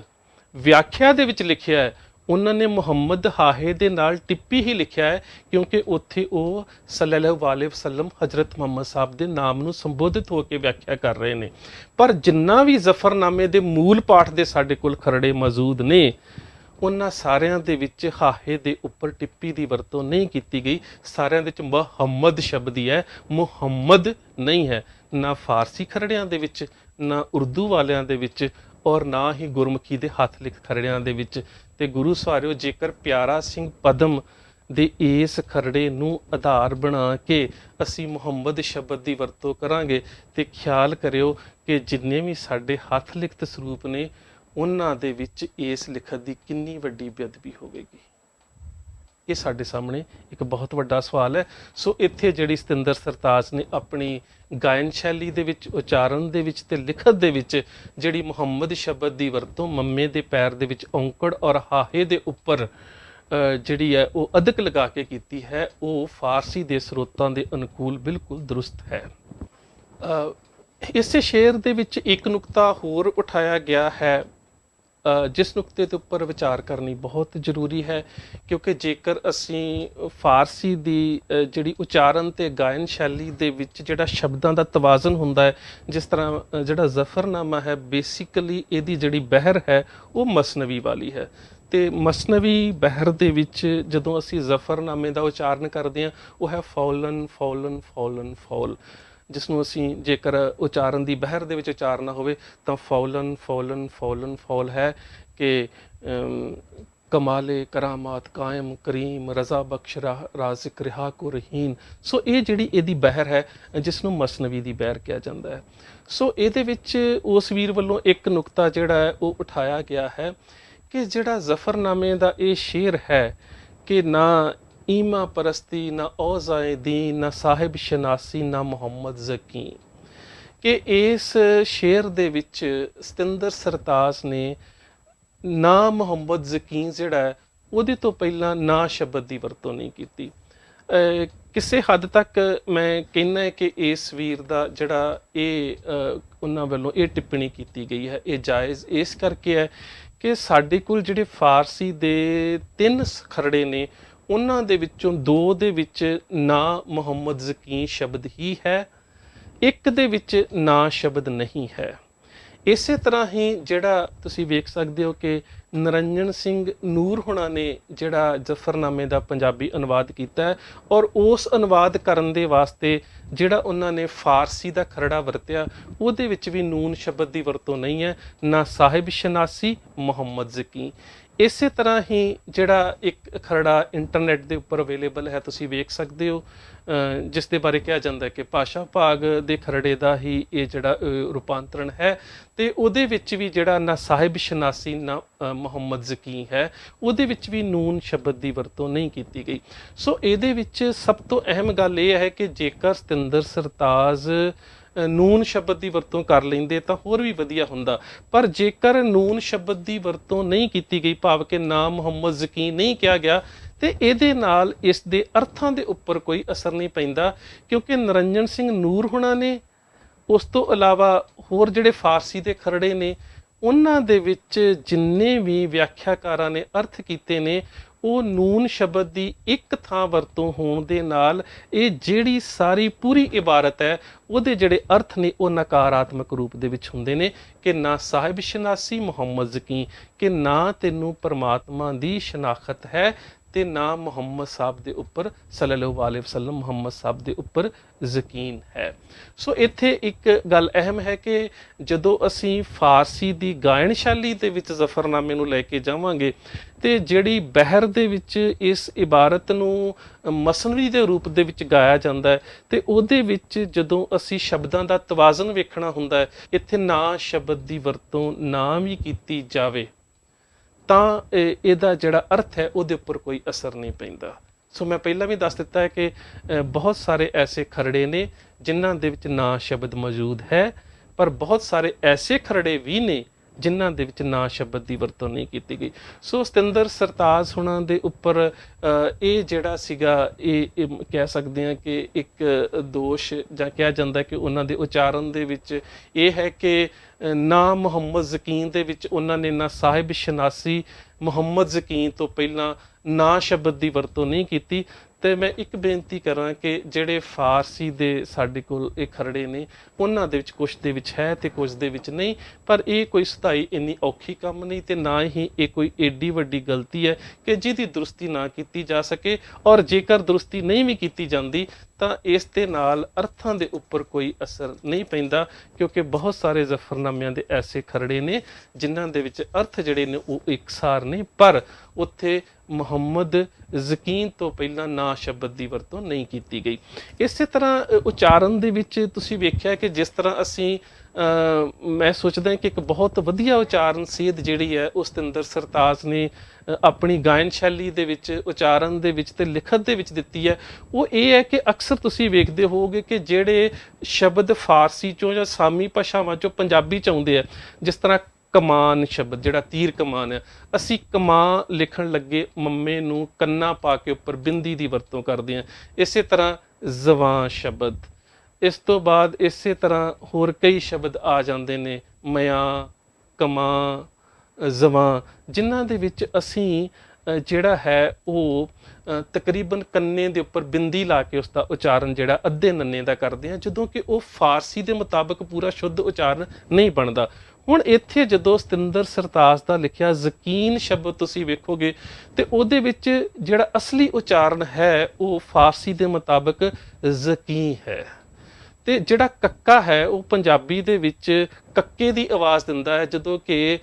ਜਿਹੜਾ ਫਾਰਸੀ ਦੇ ਵਿੱਚ ਜਾਂ ਉਰਦੂ ਦੇ ਵਿੱਚ ਕਾਫ ਔਰ ਕੁਆਫ ਦੋ ਵੱਖਰੇ ਵੱਖਰੇ ਸ਼ਬਦ ਨੇ। ਤੁਸੀਂ ਅੰਗਰੇਜ਼ੀ ਦੇ ਵਿੱਚ ਵੀ ਵੇਖੋਗੇ ਤੇ ਮੁਕੱਦਸ ਕੁਰਾਨ ਸ਼ਰੀਫ ਨੂੰ ਕੇ ਦੇ ਨਾਲ ਨਹੀਂ ਬਲਕਿ ਕਿਊ ਦੇ ਨਾਲ ਲਿਖਿਆ ਜਾਂਦਾ ਹੈ। ਇਸੇ ਤਰ੍ਹਾਂ ਜੇਕਰ ਤੁਸੀਂ ਭਾਈ ਕਾਹਨ ਸਿੰਘ ਨਾਭਾ ਦਾ ਮਹਾਨ ਕੋਸ਼ ਵੇਖੋਗੇ ਤੇ ਉਹਨਾਂ ਨੇ ਕੁਰਾਨ ਸ਼ਬਦ ਲਿਖਣ ਸਮਿਆਂ ਉਹਦਾ ਜਿਹੜਾ ਸ਼ੁੱਧ ਉਚਾਰਨ ਕੁਰਾਂ ਕਰਨਾ ਸੀ ਤੇ ਉਹਦੇ ਵਿੱਚ ਕੱਕੇ ਦੇ ਪੈਰ ਹੇਠਾਂ ਬਿੰਦੀ ਪਾਈ ਹੈ, ਕੱਕੇ ਨੂੰ ਜਿਹੜੀ ਕਿਊ ਦੀ ਆਵਾਜ਼ ਦੇਣ ਦੇ ਵਾਸਤੇ। ਤੇ ਸਤਿੰਦਰ ਸਰਤਾਜ ਨੇ ਬਿਲਕੁਲ ਉਸੇ ਬਿੱਦ ਨੂੰ ਵਰਤਦਿਆਂ ਹੋਇਆਂ ਯਕੀਨ ਦੇ ਵਿੱਚ ਕੱਕੇ ਦੇ ਪੈਰ ਦੇ ਵਿੱਚ ਬਿੰਦੀ ਪਾ ਕੇ ਔਰ ਨੂਨ ਨੂੰ ਤਸ਼ਦੀਦ ਦਿੱਤੀ ਹੈ ਕਿ ਅੱਧਾ ਨੂਨ ਬੋਲਣਾ ਹੈ। ਔਰ ਮੈਂ ਸੋਚਦਾ ਕਿ ਅੱਜ ਦੇ ਸਿਖਿਆਰਥੀਆਂ ਦੇ ਵਾਸਤੇ ਜਾਂ ਜ਼ਫਰਨਾਮਾ ਜਾਂ ਹੋਰ ਫਾਰਸੀ ਭਾਸ਼ਾ ਦੇ ਸਰੋਤਾਂ ਦੇ ਉੱਪਰ ਕੰਮ ਕਰਨ ਵਾਲੇ ਸਿਖਿਆਰਥੀਆਂ ਦੇ ਵਾਸਤੇ ਇੱਕ ਇਹ ਮੈਂ ਸੋਚਦਾ ਕਿ ਇੱਕ ਬੜੀ ਨਵੀਂ ਲੀਹ ਹੈ ਕਿ ਅਸੀਂ ਪੰਜਾਬੀ ਦੇ ਵਿੱਚ ਫਾਰਸੀ ਦੇ ਸ਼ਬਦਾਂ ਦਾ ਉਚਾਰਨ ਕਿਵੇਂ ਕਰਨਾ ਹੈ ਕਿ ਅਸੀਂ ਯਕੀਨ ਕਹਿ ਦਿੰਦੇ ਹਾਂ, ਯਕੀਨ ਕਹਿ ਦਿੰਦੇ ਹਾਂ, ਪਰ ਦਰਅਸਲ ਜਿਹੜਾ ਫਾਰਸੀ ਦਾ ਉਚਾਰਨ ਹੈ ਉਹ ਯਕੀਨ ਅਸੀਂ ਕਿਵੇਂ ਕਰਨਾ ਹੈ। ਸੋ ਇਹ ਬਹੁਤ ਵਧੀਆ ਉਹਨਾਂ ਨੇ ਇਸ ਆਪਣੀ ਸ਼ੈਲੀ ਦੇ ਵਿੱਚ ਗਾਇਨ ਦੇ ਵਿੱਚ ਵੀ ਔਰ ਲਿਖਣ ਸ਼ੈਲੀ ਦੇ ਵਿੱਚ ਵੀ ਇਸ ਦੀ ਵਰਤੋਂ ਕੀਤੀ ਹੈ। ਇਸ ਤੋਂ ਅੱਗੇ ਜਿਹੜਾ ਸਤਿੰਦਰ ਸਰਤਾਜ ਵੱਲੋਂ ਗਾਏ ਗਏ ਜ਼ਫਰਨਾਮੇ ਦੇ ਉੱਪਰ ਇੱਕ ਬਹੁਤ ਹੀ ਅਹਿਮ ਕਿੰਤੂ ਕੀਤਾ ਗਿਆ ਔਰ ਉਹ ਕਿੰਤੂ ਇਸ ਰੂਪ ਦੇ ਵਿੱਚ ਕੀਤਾ ਗਿਆ ਕਿ ਜਦੋਂ ਵੀ ਉਸ ਵੀਰ ਵੱਲੋਂ ਕੀਤੀ ਗਈ ਇੰਟਰਵਿਊ ਨੂੰ ਕੋਈ ਵੀ ਨੌਜਵਾਨ ਵੀਰ ਜਾਂ ਕੋਈ ਵੀ ਮੈਂ ਸੋਚਦਾ ਕਿ ਇਤਿਹਾਸ ਦੇ ਵਿੱਚ ਰੁਚੀ ਰੱਖਣ ਵਾਲਾ ਵਿਅਕਤੀ ਸੁਣਦਾ ਹੈ ਤੇ ਇੰਝ ਲੱਗਦਾ ਹੈ ਕਿ ਸਤਿੰਦਰ ਸਰਤਾਜ ਨੇ ਤਾਂ ਇੱਕ ਬਹੁਤ ਵੱਡੀ ਅਣਗਹਿਲੀ ਕਰ ਦਿੱਤੀ ਹੈ। ਉਹ ਸ਼ਬਦ ਹੈ ਪੀਰ ਮੋਰੋ। ਉਸ ਵੀਰ ਨੇ ਕਿਹਾ ਹੈ ਕਿ ਸਤਿੰਦਰ ਸਰਤਾਜ ਨੇ ਪੀਰ ਮੋਰੋ ਸ਼ਬਦ ਦੀ ਵਰਤੋਂ ਕਰਕੇ ਜ਼ਫਰਨਾਮੇ ਦੇ ਵਿੱਚ ਇੱਕ ਬਹੁਤ ਵੱਡੀ ਕੁਤਾਹੀ ਕੀਤੀ ਹੈ, ਜਿਸ ਦੇ ਨਾਲ ਜਿਹੜੇ ਚੌਪਈ ਸਾਹਿਬ ਦੇ ਜਿਹੜਾ ਸ਼ਬਦ ਹੁੰਦਾ ਚੀਂਟੀ ਤੇ ਕੰਚਰ ਉਸਤੂਲਾ ਸਭ ਪਰ ਕਿਰਪਾ ਦ੍ਰਿਸ਼ਟ ਕਰ ਫੂਲਾ, ਉਸ ਦੀ ਜਿਹੜੀ ਹੈ ਉਲੰਘਣਾ ਹੋਈ ਹੈ। ਮੇਰੇ ਖਿਆਲ ਦੇ ਨਾਲ ਉਸ ਵੀਰ ਨੇ ਫਾਰਸੀ ਦੇ ਔਰ ਜਿੰਨੇ ਵੀ ਪੁਰਾਣੇ ਹੱਥ ਲਿਖਤ ਖਰੜੇ ਨੇ ਉਹਨਾਂ ਦਾ ਅਧਿਐਨ ਨਹੀਂ ਕੀਤਾ। ਮੈਂ ਉਹਨਾਂ ਨੂੰ ਦੱਸ ਦੇਵਾਂ ਕਿ ਸਰਤਾਜ ਦੇ ਵੱਲੋਂ ਜਿਹੜਾ ਇਹ ਗਾਇਨ ਕੀਤਾ ਗਿਆ ਹੈ ਉਹਦੇ ਵਿੱਚ ਉਸਨੇ ਪੀਰ ਮੋਰੋ ਸ਼ਬਦ ਦਾ ਉਚਾਰਨ ਹੀ ਕੀਤਾ ਹੈ ਔਰ ਲਿਖਣ ਦੇ ਵਿੱਚ ਵੀ ਪੀਰ ਮੋਰੋ ਸ਼ਬਦ ਹੀ ਵਰਤਿਆ ਹੈ। ਹੁਣ ਇਸ ਦਾ ਅਸੀਂ ਆਧਾਰ ਵੇਖਾਂਗੇ ਕਿ ਸਤਿੰਦਰ ਸਰਤਾਜ ਨੇ ਇਹ ਸ਼ਬਦ ਕਿੱਥੋਂ ਲਿਆ ਹੈ। ਹੁਣ ਸਭ ਤੋਂ ਪਹਿਲੀ ਗੱਲ ਹੈ ਕਿ ਸਾਡੇ ਕੋਲ ਤੁਸੀਂ ਆ ਵੇਖ ਸਕਦੇ ਹੋ ਕਿ ਪੱਥਰ ਛਾਪੇ ਦਾ ਖਰੜਾ ਹੈ। ਇਸ ਖਰੜੇ ਦੇ ਵਿੱਚ ਪੀਰ ਮੋਰੋ ਸ਼ਬਦ ਦੀ ਹੀ ਵਰਤੋਂ ਕੀਤੀ ਗਈ ਹੈ। ਨਾਨਕ ਚੰਦ ਨਾਜ਼ ਨੇ ਆਪਣੇ ਖਰੜੇ ਦੇ ਵਿੱਚ ਜਿਹੜਾ ਕਿ ਉਹਨਾਂ ਨੇ ਉਰਦੂ ਅਨੁਵਾਦ ਦੇ ਵਿੱਚ ਇਸ ਨੂੰ ਸ਼ੇਰਾਂ ਦੇ ਵਿੱਚ ਵੀ ਅਨੁਵਾਦਿਤ ਕੀਤਾ ਹੈ, ਉਹਦੇ ਵਿੱਚ ਵੀ ਉਹਨਾਂ ਨੇ ਪੀਰ ਮੋਰੋ ਸ਼ਬਦ ਦੀ ਵਰਤੋਂ ਕੀਤੀ ਹੈ। ਇਸੇ ਤਰ੍ਹਾਂ ਹੀ ਜਿਹੜਾ ਹੱਥ ਲਿਖਤ ਇੱਕ ਹੋਰ ਸਾਡੇ ਕੋਲ ਨੁਕਸਾ ਜ਼ਫਰਨਾਮੇ ਦਾ ਹੈ, ਉਹਦੇ ਵਿੱਚ ਵੀ ਪੀਰ ਮੋਰੋ ਸ਼ਬਦ ਦੀ ਵਰਤੋਂ ਹੋਈ ਹੈ। ਹੁਣ ਇਸ ਤੋਂ ਬਾਅਦ ਅਸੀਂ ਆ ਜਾਂਦੇ ਹਾਂ ਪੰਜਾਬੀ ਦੇ ਖਰੜਿਆਂ ਦੇ ਵੱਲ। ਪੰਜਾਬੀ ਦੇ ਖਰੜਿਆਂ ਦੇ ਵਿੱਚ ਜਿਹੜਾ ਹੱਥ ਲਿਖਤ ਸਰੂਪ ਹਜੂਰ ਸਾਹਿਬ ਦਸਮ ਗ੍ਰੰਥ ਦਾ ਤੇ ਉਸ ਤੋਂ ਬਾਅਦ ਜਿਹੜਾ ਨਵੀਨਤਮ ਸਰੂਪ ਜਿਸ ਦਾ ਪ੍ਰਕਾਸ਼ ਵੀ ਕੀਤਾ ਜਾਂਦਾ ਹੈ, ਉਹਦੇ ਵਿੱਚ ਵੀ ਪੀਰ ਮੋਰੋ ਸ਼ਬਦ ਹੀ ਵਰਤਿਆ ਗਿਆ ਹੈ। ਇੱਕ ਆ ਪੰਜਾਬੀ ਦਾ ਹੱਥ ਲਿਖਤ ਖਰੜਾ ਜਿਹਦੇ ਬਾਰੇ ਮੈਂ ਪਹਿਲਾਂ ਵੀ ਦੱਸ ਚੁੱਕਾ ਹਾਂ, ਉਹਦੇ ਵਿੱਚ ਵੀ ਪੀਰ ਮੋਰੋ ਸ਼ਬਦ ਹੀ ਵਰਤਿਆ ਗਿਆ ਹੈ। ਉਸ ਤੋਂ ਬਾਅਦ ਗਿਆਨੀ ਨਰਾਇਣ ਸਿੰਘ ਜੀ ਵਿਦਿਆ ਮਾਰਤੰਡ ਮੁਜੰਗਾਂ ਵਾਲੇ, ਜਿਨ੍ਹਾਂ ਨੇ ਸਭ ਤੋਂ ਪਹਿਲਾਂ ਦਸਮ ਗ੍ਰੰਥ ਦੀ ਜਿਹੜੀ ਹੈ ਉਹ ਵਿਆਖਿਆ ਤੇ ਅਨੁਵਾਦ ਕੀਤਾ ਹੈ, ਉਹਨਾਂ ਦਾ ਤੁਸੀਂ ਆ ਵੇਖ ਸਕਦੇ ਹੋ ਕਿ ਉਹਨਾਂ ਨੇ ਵੀ ਆਪਣੇ ਖਰੜੇ ਦੇ ਵਿੱਚ ਪੀਰ ਮੋਰੋ ਸ਼ਬਦ ਹੀ ਵਰਤਿਆ ਹੈ।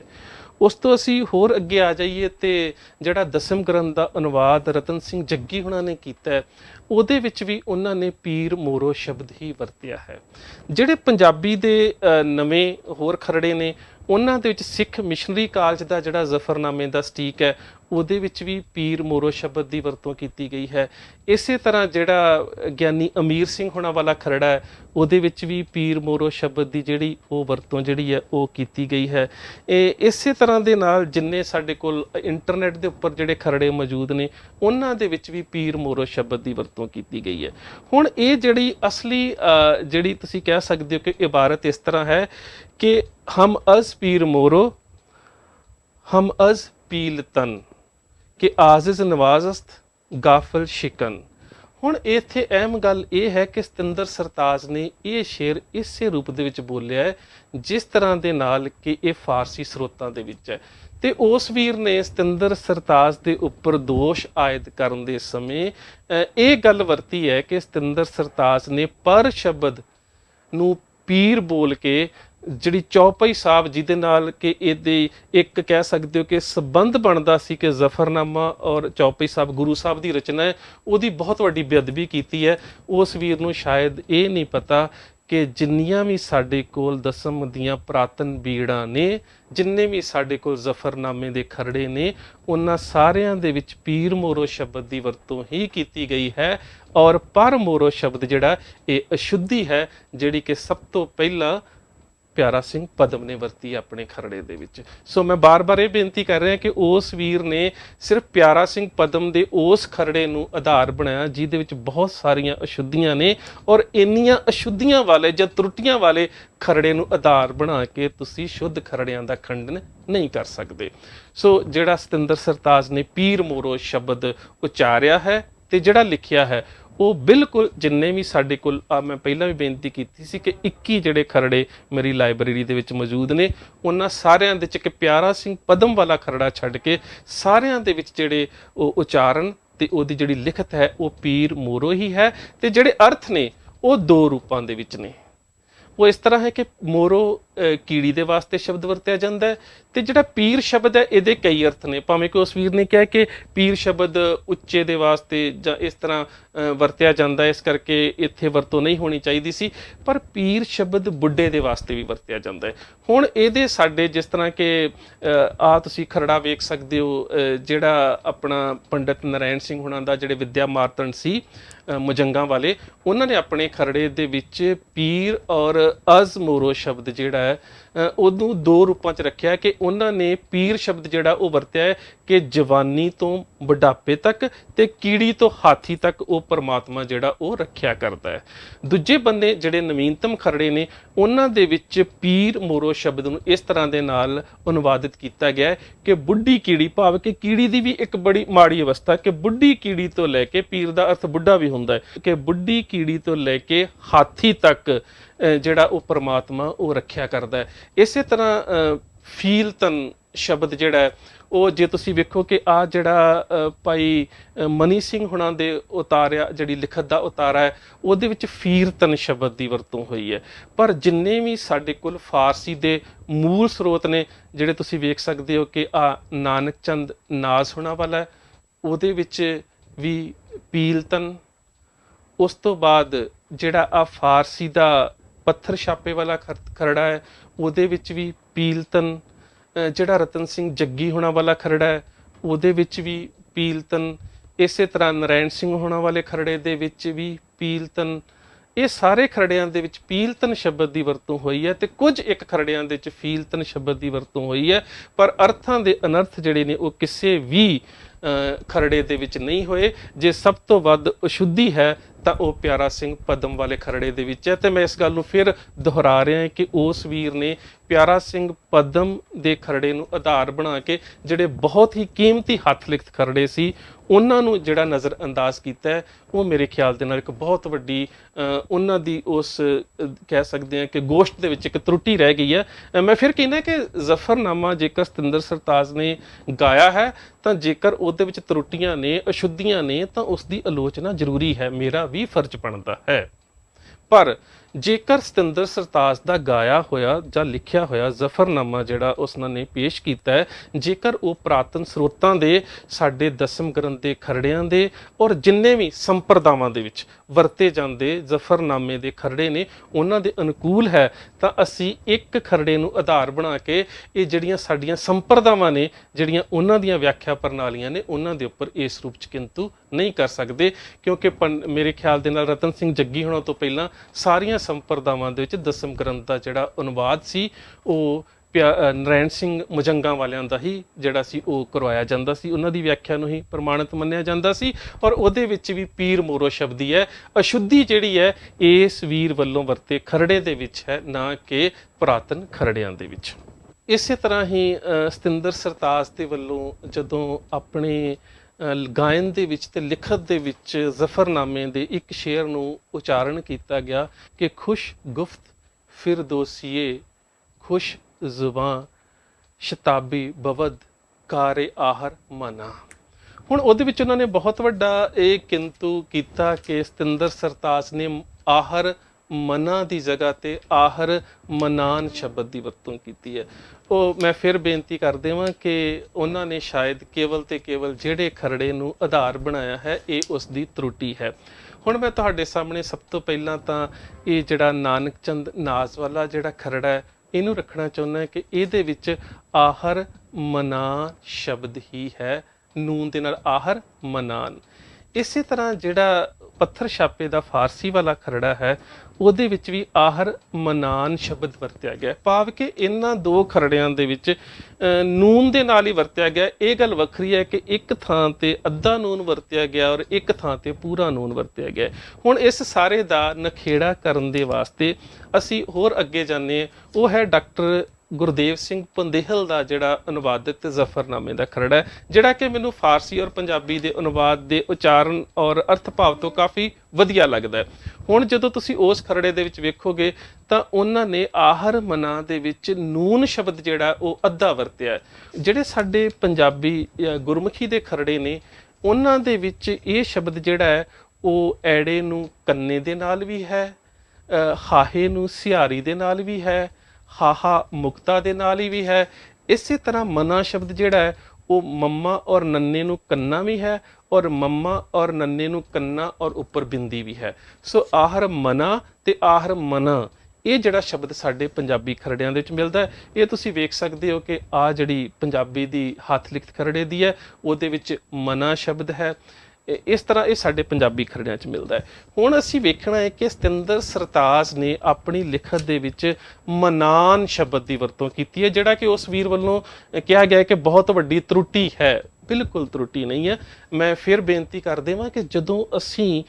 ਕਿਸੇ ਪੁਰਾਣੇ ਇਤਿਹਾਸਕ ਖਰੜੇ ਦੀ ਖੋਜ ਪੜਤਾਲ ਔਰ ਉਸ ਦਾ ਆਲੋਚਨਾਤਮਕ ਅਧਿਐਨ ਕਰਨਾ ਹੁੰਦਾ ਹੈ ਤੇ ਉਹ ਕੇਵਲ ਇੱਕ ਫਾਰਸੀ ਪੰਜਾਬੀ ਦਾ ਕੋਸ਼ ਰੱਖ ਕੇ ਜਾਂ ਜ਼ਫਰਨਾਮੇ ਦਾ ਇੱਕ ਜਿਹੜਾ ਅਸ਼ੁੱਧ ਖਰੜਾ ਰੱਖ ਕੇ ਨਹੀਂ ਕੀਤਾ ਜਾਂਦਾ। ਉਹਦੇ ਵਾਸਤੇ ਸਾਨੂੰ ਉਹਦੇ ਮੂਲ ਸਰੋਤ ਜਿਹੜੇ ਹੁੰਦੇ ਨੇ ਉਹਨਾਂ ਨੂੰ ਵਾਚਣਾ ਪੈਂਦਾ ਹੈ। ਸੋ ਉਹਨਾਂ ਮੂਲ ਸਰੋਤਾਂ ਦੇ ਵਿੱਚ ਜਿਹੜੇ ਸਾਡੇ ਫਾਰਸੀ ਔਰ ਉਰਦੂ ਦੇ ਸਰੋਤ ਨੇ ਉਹਨਾਂ ਦੇ ਵਿੱਚ ਮਨਾਨ ਸ਼ਬਦ ਨੂਨ ਦੇ ਨਾਲ ਔਰ ਅੱਧੇ ਨੂਨ ਦੇ ਨਾਲ ਮਿਲਦਾ ਹੈ। ਹੁਣ ਸਤਿੰਦਰ ਸਰਤਾਜ ਨੇ, ਮੈਂ ਫਿਰ ਬੇਨਤੀ ਕਰ ਦੇਵਾਂ ਕਿ ਜਿਹੜੀ ਉਚਾਰਨ ਔਰ ਲਿਖਣ ਬਿਦ ਦੇ ਵਿੱਚ ਇੱਕ ਨਵਾਂ ਰੂਪ ਦਿੱਤਾ ਹੈ ਉਹ ਅਹਿਮ ਇਹ ਹੈ ਕਿ ਉਸਨੇ ਆਹਰ ਮਨਾਨ ਲਿਖਣ ਦੇ ਨਾਲ ਜਿਹੜਾ ਆਖਰੀ ਨੰਨਾ ਸੀ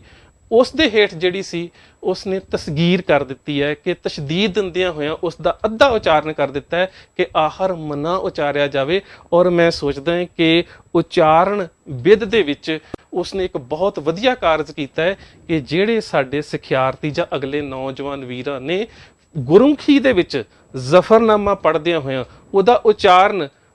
ਫਾਰਸੀ ਭਾਸ਼ਾ ਦੇ ਰੂਪ 'ਚ ਕਰਨਾ ਹੈ ਤਾਂ ਉਹਨਾਂ ਦੇ ਵਾਸਤੇ ਇਹ ਜਿਹੜੀ ਤਸ਼ਦੀਦ ਦੀ ਵਰਤੋਂ ਭਾਵ ਕਿ ਅੱਖਰ ਨੂੰ ਤਸਗੀਰ ਕੀਤਾ ਗਿਆ ਇਹ ਬੜੀ ਅਹਿਮ ਗੱਲ ਹੈ। ਸੋ ਉਹਦੇ ਵਿੱਚ ਉਚਾਰਨ ਜਿਹੜਾ ਹੈ ਉਹ ਸਤਿੰਦਰ ਸਰਤਾਜ ਦਾ ਜਿਹੜੇ ਸਾਡੇ ਫਾਰਸੀ ਔਰ ਉਰਦੂ ਦੇ ਔਰ ਪੰਜਾਬੀ ਦੇ ਜਿਹੜੇ ਪੁਰਾਤਨ ਖਰੜੇ ਨੇ ਉਹਨਾਂ ਦੇ ਬਿਲਕੁਲ ਅਨੁਕੂਲ ਹੈ। ਉਸ ਤੋਂ ਬਾਅਦ ਇੱਕ ਮੁੱਦਾ ਇਹ ਵੇਂਦਾ ਚੁੱਕਿਆ ਗਿਆ ਜਿਸ ਨੂੰ ਇਸ ਤਰ੍ਹਾਂ ਦੇ ਨਾਲ ਪੇਸ਼ ਕੀਤਾ ਗਿਆ ਕਿ ਜਿਵੇਂ ਸਤਿੰਦਰ ਸਰਤਾਜ ਨੇ ਆਪਣੇ ਗਾਇਨ ਦੇ ਵਿੱਚ ਗੁਰੂ ਸਾਹਿਬ ਦੇ ਇਖਲਾਕ ਪ੍ਰਤੀ ਕੋਈ ਐਵੇਂ ਦੀ ਸ਼ਬਦਾਵਲੀ ਵਰਤੀ ਗਈ ਹੋਵੇ। ਸੋ ਉਹ ਜਿਹੜਾ ਜ਼ਫਰਨਾਮੇ ਦਾ ਸ਼ੇਰ ਹੈ ਉਹ ਹੈ ਬਸੇ ਹਮਲਾ ਕਰਦਨ ਬਸੇ ਜ਼ਖਮ ਖੁਰਦ ਦੁਕਸਰਾ ਬਜ਼ਾਂ, ਕਈਆਂ ਥਾਵਾਂ ਤੇ ਬਜ਼ਾਂ ਹੈ ਔਰ ਕਈਆਂ ਤੇ ਕਈ ਖਰੜਿਆਂ ਦੇ ਵਿੱਚ ਬਜ਼ਨ ਵੀ ਹੈ। ਬਜ਼ਨ ਕੁਛ ਤੋਂ ਜ਼ਨ ਹਮ ਸਪੁਰਦ।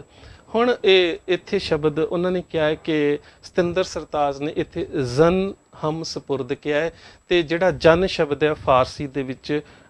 ਔਰਤ ਦੇ ਵਾਸਤੇ ਵਰਤਿਆ ਜਾਂਦਾ ਹੈ। ਸੋ ਪਹਿਲੀ ਮੈਂ ਬੇਨਤੀ ਤੇ ਇਹ ਕਰ ਦੇਵਾਂ ਕਿ ਤੁਸੀਂ ਆ ਵੇਖ ਸਕਦੇ ਹੋ ਕਿ ਉਰਦੂ ਦੇ ਖਰੜੇ ਦੇ ਵਿੱਚ ਦੋ ਭੇਦ ਨੇ, ਫਾਰਸੀ ਵਾਲੇ ਤੇ ਉਰਦੂ ਦੇ ਵਿੱਚ। ਇੱਕ 'ਚ ਹੈ ਹਮ ਜਾਂ ਸਪੁਰਦ, ਇੱਕ ਹੈ ਜਾਨ ਹਮ ਸਪੁਰਦ। ਇੱਕ ਖਰੜੇ ਦੇ ਵਿੱਚ ਹੈ ਜ਼ ਹਮ ਸਪੁਰਦ।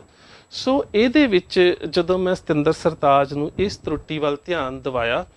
ਤਾਂ ਇਹਦੇ ਵਿੱਚ ਉਹਦੀ ਜਿਹੜੀ ਗਾਇਨ ਸ਼ੈਲੀ ਹੈ ਜਿਹੜਾ ਉਸਨੇ ਉਚਾਰਨ ਕੀਤਾ ਉਹਦੇ 'ਚ ਜ਼ ਸਪੁਰਦ ਵਰਤਿਆ, ਜ਼ ਸਪੁਰਦ, ਜਨ ਸਪੁਰਦ ਨਹੀਂ ਵਰਤਿਆ। ਸੋ ਇੱਥੇ ਜ਼ਨ ਸ਼ਬਦ ਦੇ ਅਰਥ ਔਰਤ ਤਾਂ ਬਣਨੇ ਸੀ ਜੇ ਜਿੱਜੇ ਦੇ ਪੈਰ ਦੇ ਵਿੱਚ ਨੁਕਤੇ ਦੀ ਵਰਤੋਂ ਕਰਕੇ ਜ਼ਨ ਸ਼ਬਦ ਲਿਖਿਆ ਹੁੰਦਾ। ਸੋ ਇੱਥੇ ਘਾਟ ਕੇਵਲ ਇੰਨੀ ਰਹੀ ਹੈ ਕਿ ਜਿਹੜਾ ਉਹਨਾਂ ਦਾ ਟਾਈਪ ਕੀਤਾ ਗਿਆ ਖਰੜਾ ਸੀ ਉਹਦੇ ਵਿੱਚ ਨੰਨੇ ਦੇ ਹੇਠਾਂ ਤਸ਼ਦੀਦ ਨਹੀਂ ਲੱਗੀ, ਜਿਹੜੀ ਕਿ ਬਾਅਦ ਵਿੱਚ ਉਹਨਾਂ ਨੇ ਜਿਹੜੀ ਮੈਨੂੰ PDF ਭੇਜੀ ਉਹਦੇ 'ਚ ਸੋਧ ਕਰ ਦਿੱਤੀ ਹੈ। ਸਿਰਫ ਮੈਨੂੰ ਸਤਿੰਦਰ ਸਰਤਾਜ ਹੁਣਾਂ ਦੀ ਲਿਖਤ ਦੇ ਵਿੱਚ ਇਹ ਇੱਕ ਗਲਤੀ ਲੱਭੀ ਹੈ ਕਿ ਇੱਕ ਨੰਨੇ ਦੇ ਪੈਰ ਹੇਠ ਜਿਹੜਾ ਸੀ ਉਹ ਤਸ਼ਦੀਦ ਉਹ ਨੁਕਤਾ ਨਹੀਂ ਲਾ ਸਕੇ ਕਿ ਜਿਹੜਾ ਜਿਹੜਾ ਉਚਾਰਨ ਕਰਨਾ ਸੀ ਉਹ ਜ਼ਨ ਜਿਹੜਾ ਪੜ੍ਹਨ 'ਚ ਜ਼ਨ ਲੱਗਦਾ ਪਰ ਉਚਾਰਨ ਉਹਨਾਂ ਨੇ ਬਿਲਕੁਲ ਜ਼ ਹਮ ਸਪੁਰਦ ਹੀ ਕੀਤਾ ਹੈ। ਸੋ ਇਹ ਸਿਰਫ ਮੈਨੂੰ ਇੱਕ ਛੋਟੀ ਜੀ ਜਿਹੜੀ ਉਹ ਤਰੁੱਟੀ ਲੱਭੀ ਔਰ ਇਹ ਵੀ ਤਰੁੱਟੀ ਦਾ ਕਾਰਨ ਜਿਹੜਾ ਹੈ ਸਭ ਤੋਂ ਵੱਡਾ ਇਹ ਹੈ ਕਿ ਇਹ ਜਿਹੜੀ ਉਹਨਾਂ ਨੇ ਤਸ਼ਦੀਦ ਵਰਤੀ ਹੈ ਕਿ ਕਿਸੇ ਅੱਖਰ ਨੂੰ ਤਸਗੀਰ ਕਰਨ ਦੇ ਵਾਸਤੇ ਇਹ ਪੰਜਾਬੀ ਫੌਂਟ ਦੇ ਵਿੱਚ ਅਜੇ ਤੱਕ ਅਵੇਲੇਬਲ ਨਹੀਂ ਹੈ। ਸੋ ਇਹ ਉਹਨਾਂ ਨੇ ਜਿਹੜੇ ਨੁਕਤੇ ਸੀਗੇ ਉਹ ਹੋਰ ਭਾਸ਼ਾਵਾਂ ਦੇ ਵਿੱਚੋਂ ਚੁੱਕੇ ਤੇ ਉਹ ਮੇਰੇ ਖਿਆਲ ਦੇ ਨਾਲ ਉਹ ਟਾਈਪ ਕਰਨ ਦੇ ਵਿੱਚ ਜਿਹੜਾ ਸੀਗਾ ਉਹ ਕਿਤੇ ਉਹ ਕੋਤਾਹੀ ਰਹਿ ਗਈ, ਪਰ ਉਚਾਰਨ ਦੇ ਵਿੱਚ ਕੋਈ ਗਲਤੀ ਨਹੀਂ ਹੈ। ਇਸੇ ਤਰ੍ਹਾਂ ਔਰੰਗਜ਼ੇਬ ਸ਼ਬਦ ਦੇ ਬਾਰੇ ਆ ਸਾਡੇ ਬਹੁਤ ਸਾਰੇ ਐਸੇ ਖਰੜੇ ਨੇ ਜਿਨ੍ਹਾਂ ਦੇ ਵਿੱਚ ਤੁਸੀਂ ਮੇਰੇ ਕੋਲ ਆ ਕੇ ਉਹਨਾਂ ਖਰੜਿਆਂ ਦਾ ਅਧਿਐਨ ਕਰ ਸਕਦੇ ਹੋ। ਜਿਸ ਮੇਰੇ ਵੀਰ ਨੇ ਇਸ ਮੁੱਦੇ ਨੂੰ ਉਠਾਇਆ, ਮੈਂ ਇਹਨਾਂ ਦਾ ਨਾਮ ਖੈਰ ਮੇਰੇ ਦਿਮਾਗ ਦੇ ਵਿੱਚ ਨਹੀਂ ਆ ਰਿਹਾ। ਹਰ ਵੇਲੇ ਸਵਾਗਤ ਹੈ ਕਿ ਕਦੀ ਵੀ ਮੇਰੀ ਲਾਇਬ੍ਰੇਰੀ ਦੇ ਵਿੱਚ ਆ ਕੇ ਜੇਕਰ ਉਹ ਫਾਰਸੀ ਦਾ ਅਧਿਐਨ ਕਰਨਾ ਚਾਹੁੰਦੇ ਨੇ ਤੇ ਮੇਰੇ ਕੋਲ ਜ਼ਫਰਨਾਮੇ ਦੇ ਨਹੀਂ ਬਲਕਿ ਬਹੁਤ ਸਾਰੀਆਂ ਫਾਰਸੀ ਕਿਤਾਬਾਂ ਦੇ ਜਿਹੜੇ ਖਰੜੇ ਮੂਲ ਸਰੂਤ ਔਰ ਹੱਥ ਲਿਖਤਾਂ ਜਿਹੜੇ ਉਹ ਪਏ ਹੋਏ ਨੇ ਉਹ ਆ ਕੇ ਚਾਹੇ ਉਹ ਕਾਜ਼ੀ ਨੂਰ ਮੁਹੰਮਦ ਦਾ ਜ਼ੰਗਨਾਮਾ ਹੈ, ਮੁਅੱਸਰ ਆਲਮਗੀਰੀ ਹੈ, ਅਹਿਕਾਮ ਆਲਮਗੀਰੀ ਹੈ, ਜਾਂ ਫਿਰ ਅਖਬਾਰ ਅਤੇ ਦਰਬਾਰੇ ਮੌਲਾ ਹੈ, ਜ਼ੰਗਨਾਮਾ ਹੈ, ਉਹ ਕਿਸੇ ਵੀ ਖਰੜੇ ਦਾ ਜੇਕਰ ਮੇਰਾ ਵੀਰ ਅਧਿਨ ਕਰਨਾ ਚਾਹੁੰਦਾ, ਮੈਨੂੰ ਸਗੋਂ ਖੁਸ਼ੀ ਹੈ ਕਿ ਉਸ ਵੀਰ ਨੇ ਕਮ ਸੇ ਕਮ ਸਾਡੇ ਕੋਲ ਫਾਰਸੀ ਦੇ ਵਿਦਵਾਨ ਨਹੀਂ ਸੀ, ਉਸ ਵੀਰ ਨੇ ਪਹਿਲ ਕਦਮੀ ਤਾਂ ਕੀਤੀ ਹੈ, ਪਰ ਉਹਨਾਂ ਦੇ ਕੋਲ ਮੈਂ ਸੋਚਦਾ ਕਿ ਤਰੁੱਟੀ ਉੱਥੇ ਰਹਿ ਗਈ ਕਿ ਉਹਨਾਂ ਨੇ ਜ਼ਫਰਨਾਮੇ ਦੇ ਜਿਹੜੇ ਸਾਰੇ ਫਾਰਸੀ, ਉਰਦੂ ਔਰ ਹੱਥ ਲਿਖਤ ਖਰੜੇ ਸੀ ਉਹਨਾਂ ਦਾ ਅਧਿਐਨ ਨਹੀਂ ਕੀਤਾ, ਤੇ ਜਿਹੜਾ ਉਹਨਾਂ ਨੇ ਆਪਣਾ ਮੂਲ ਆਧਾਰ ਬਣਾਇਆ ਉਹਦੇ ਵਿੱਚ ਤਰੁੱਟੀਆਂ ਸੀ। ਸੋ ਜੋ ਉਹਦਾ ਮੂਲ ਜਿਹੜਾ ਆਧਾਰ ਸੀ ਉਹੀ ਦਰੁਸਤ ਨਾ ਹੋਣ ਕਰਕੇ ਉਹਨਾਂ ਨੂੰ ਇੰਜ ਲੱਗਾ ਕਿ ਸਤਿੰਦਰ ਸਰਤਾਜ ਦੇ ਉਚਾਰਨ ਦੇ ਵਿੱਚ ਜਾਂ ਉਹਦੀ ਲਿਖਤ ਦੇ ਵਿੱਚ ਬਹੁਤ ਸਾਰੀਆਂ ਤਰੁੱਟੀਆਂ ਨੇ, ਜਦੋਂ ਕਿ ਮੇਰੇ ਖਿਆਲ ਦੇ ਨਾਲ ਜਿੰਨੇ ਵੀ ਮੈਂ ਹੱਥ ਲਿਖਤ ਖਰੜਿਆਂ ਦਾ ਅਧਿਐਨ ਕੀਤਾ, ਮੈਂ ਇੱਕ ਬੇਨਤੀ ਵੀ ਕਰ ਦੇਵਾਂ ਕਿ ਮੈਂ ਸਤਿੰਦਰ ਸਰਤਾਜ ਦਾ ਕੋਈ ਫੈਨ ਨਹੀਂ, ਮੈਂ ਅਜੇ ਤੱਕ ਉਸ ਨੂੰ ਨਹੀਂ ਸੁਣਿਆ, ਅਜੇ ਤੱਕ ਮੈਂ ਨਹੀਂ ਸੁਣਿਆ। ਮੈਂ ਕੇਵਲ ਤੇ ਕੇਵਲ ਜਦੋਂ ਲਿਖਤ ਦੇ ਵਿੱਚ ਜ਼ਫਰਨਾਮਾ ਦੀ ਸ਼ਿਕਾਇਤ ਆਈ ਹੈ ਤਾਂ ਮੈਂ ਕੇਵਲ ਤੇ ਕੇਵਲ ਉਸ ਦਾ ਉਚਾਰਿਆ ਹੋਇਆ ਜ਼ਫਰਨਾਮਾ ਸੁਣਿਆ। ਇਹ ਨਾ ਕਿਤੇ ਸਮਝ ਲਿਆ ਜਾਵੇ ਕਿ ਸ਼ਾਇਦ ਸਤਿੰਦਰ ਸਰਤਾਜ ਨੂੰ ਕਿਸੇ ਦੋਸ਼ ਤੋਂ ਮੁਕਤ ਕਰਨ ਦੇ ਵਾਸਤੇ ਮੈਂ ਉਹਦੇ ਵੱਲੋਂ ਕੋਈ ਸਪਸ਼ਟੀਕਰਨ ਦੇ ਰਿਹਾ। ਇਹ ਤਾਂ ਅਕਾਲ ਤਖਤ ਸਾਹਿਬ ਦੇ ਜਥੇਦਾਰ ਸਾਹਿਬ ਦੇ ਵੱਲੋਂ ਮੈਨੂੰ ਹੁਕਮ ਸੀ ਕਿ ਲਿਖਤੀ ਰਿਪੋਰਟ ਜਿਹੜੀ ਹੈ ਸਾਰੀ ਤਿਆਰ ਕਰਨੀ ਹੈ, ਤੇ ਉਹ ਲਿਖਤੀ ਰਿਪੋਰਟ ਦੇ ਵਿੱਚ ਜਿਹੜੇ ਮੈਂ 21 ਜਿਹੜੇ ਪੁਰਾਤਨ ਖਰੜੇ ਨੇ ਜਿਹੜੀ ਉਹਨਾਂ ਦੀ ਵਰਤੋਂ ਕੀਤੀ ਹੈ, ਉਹਦੀ ਜਿਹੜੀ ਸਾਰੀ ਤਸਵੀਰ ਸੀ ਉਹ ਤੁਹਾਡੇ ਸਾਹਮਣੇ ਜਿਹੜੀ ਸੀ ਉਹ ਪੇਸ਼ ਕੀਤੀ ਹੈ। ਇੱਕ ਮੁੱਦਾ ਹੋਰ ਉੱਠਿਆ ਸੀ, ਉਹ ਵੈਸੇ ਹੈ ਤਾਂ ਬਹੁਤ ਛੋਟਾ, ਕਿ ਸਰਤਾਜ ਨੇ ਉਹ ਜ਼ਫਰਨਾਮੇ ਦੇ ਥੱਲੇ ਜ਼ਫਰਨਾਮਾ ਬਾਈ ਸਰਤਾਜ ਲਿਖਿਆ। ਖੈਰ ਇਹ ਵਾਕਿਆ ਹੀ ਕਿ ਇਹ ਲੱਗਦਾ ਹੈ ਕਿ ਇਸ ਤਰ੍ਹਾਂ ਨਹੀਂ ਲਿਖਣਾ ਚਾਹੀਦਾ, ਪਰ ਜਦੋਂ ਮੇਰੇ ਖਿਆਲ ਦੇ ਨਾਲ ਜਥੇਦਾਰ ਸਾਹਿਬ ਨੇ ਉਹਨਾਂ ਦਾ ਇਸ ਤਰੁੱਟੀ ਵੱਲ ਧਿਆਨ ਦਵਾਇਆ ਤਾਂ ਉਹਨਾਂ ਨੇ ਸੰਗ ਬਾਏ ਸਰਤਾਜ ਕਿ ਸਰਤਾਜ ਵੱਲੋਂ ਗਾਇਆ ਕਰ ਦਿੱਤਾ ਗਿਆ। ਸੋ ਇਹ ਮੈਂ ਸੋਚਦਾ ਹਾਂ ਕਿ ਇਹ ਕੋਈ ਇੰਨੀ ਵੱਡੀ ਤਰੁੱਟੀ ਨਹੀਂ ਸੀ, ਬਲਕਿ ਇਹ ਜਿਹੜੇ ਵੀਰ ਜਿਹੜੇ ਫਾਰਸੀ ਦਾ ਨੌਜਵਾਨ ਵੀਰ ਜਿਨ੍ਹਾਂ ਨੇ ਸਤਿੰਦਰ ਸਰਤਾਜ ਦੇ ਜ਼ਫਰਨਾਮੇ ਦੇ ਵਿੱਚ ਤਰੁੱਟੀਆਂ ਕੱਢੀਆਂ ਨੇ, ਉਹ ਫਾਰਸੀ ਦੇ ਖਰੜਿਆਂ ਦੇ ਉੱਪਰ ਅਧਿਐਨ ਕਰ ਰਹੇ ਨੇ, ਤੇ ਮੈਂ ਸੋਚਦਾ ਕਿ ਸਗੋਂ ਸਤਿੰਦਰ ਸਰਤਾਜ ਦੇ ਜ਼ਫਰਨਾਮੇ ਦੇ ਵਿੱਚ ਜੇ ਕੋਈ ਮੈਂ ਸੋਚਦਾ ਕਿ ਤਰੁੱਟੀ ਲੱਗਦੀ ਹੈ ਤਾਂ ਉਸ ਦੇ ਵਿੱਚ ਸੋਧ ਕਰਕੇ ਇਹਨੂੰ ਵਧੀਆ ਰੂਪ ਦੇ ਵਿੱਚ ਸਮੁੱਚੀ ਕੌਮ ਦੇ ਅੱਗੇ ਰੱਖਿਆ ਜਾਵੇ, ਕਿਉਂਕਿ ਬਹੁਤ ਸਾਰੇ ਸਾਡੇ ਨੌਜਵਾਨ ਨੇ ਜਿਹੜੇ ਕਿ ਜ਼ਫਰਨਾਮੇ ਨੂੰ ਸੁਣਨਾ, ਪੜ੍ਹਨਾ, ਉਸ ਦੀ ਵਿਆਖਿਆ ਦੇ ਉੱਪਰ ਕਾਰਜ ਕਰਨਾ ਚਾਹੁੰਦੇ ਨੇ, ਪਰ ਉਹਨਾਂ ਦੇ ਸਾਹਮਣੇ ਸਮੱਸਿਆ ਇਹ ਹੈ ਕਿ ਸਾਡੇ ਕੋਲ ਜ਼ਫਰਨਾਮੇ ਦੇ ਜਿੰਨੇ ਵੀ ਹੱਥ ਲਿਖਤ ਨੁਕਸੇ ਨੇ ਉਹਨਾਂ ਦੇ ਵਿੱਚ ਲਿਪੀ ਅੰਤਰ ਦੇ ਵਿੱਚ ਆਪਸੀ ਭੇਦ ਬਹੁਤ ਨੇ, ਪਰ ਇਹਨਾਂ ਸਾਰਿਆਂ ਖਰੜਿਆਂ ਦਾ ਅਧਿਐਨ ਕਰਨ ਤੋਂ ਬਾਅਦ ਸਤਿੰਦਰ ਸਰਤਾਜ ਨੇ ਜਿਹੜਾ ਉਚਾਰਨ ਔਰ ਜਿਹੜੀ ਲਿਖਤ ਸਾਡੇ ਸਾਹਮਣੇ ਪੇਸ਼ ਕੀਤੀ ਹੈ ਨਵੇਂ ਰੂਪ ਦੇ ਵਿੱਚ, ਉਸ ਦੇ ਨਾਲ ਮੈਨੂੰ ਇੱਕ ਆਸ ਦੀ ਕਿਰਨ ਜ਼ਰੂਰ ਜਾਗੀ ਹੈ ਕਿ ਹੁਣ ਸਾਡੇ ਨੌਜਵਾਨਾਂ ਦੇ ਕੋਲ ਕਮ ਸੇ ਕਮ ਇੱਕ ਐਸੇ ਖਰੜੇ ਦਾ ਮਾਪਦੰਡ ਨਿਰਧਾਰਿਤ ਕੀਤਾ ਜਾ ਸਕਦਾ ਹੈ ਜਿਸ ਦੇ ਆਧਾਰ ਦੇ ਉੱਪਰ ਉਹ ਗੁਰਮੁਖੀ ਵਿੱਚ ਵੀ ਜ਼ਫਰਨਾਮੇ ਦਾ ਜਿਹੜਾ ਉਹ ਫਾਰਸੀ ਉਚਾਰਨ ਕਰ ਸਕਦੇ ਨੇ। ਸੋ ਫਿਰ ਵੀ ਜੇ ਇਹਦੇ ਨਾਲ ਸੰਬੰਧਿਤ ਕੋਈ ਸਵਾਲ ਹੋਇਆ ਤਾਂ ਜ਼ਰੂਰ ਅੱਗੇ ਫਿਰ ਤੁਹਾਡੇ ਨਾਲ ਰੂਬਰੂ ਹੋਵਾਂਗਾ। ਅੱਜ ਇੰਨੀਆਂ ਕੀ ਬੇਨਤੀਆਂ ਪ੍ਰਵਾਨ। ਵਾਹਿਗੁਰੂ ਜੀ ਕਾ ਖਾਲਸਾ, ਵਾਹਿਗੁਰੂ ਜੀ ਕੀ ਫਤਿਹ।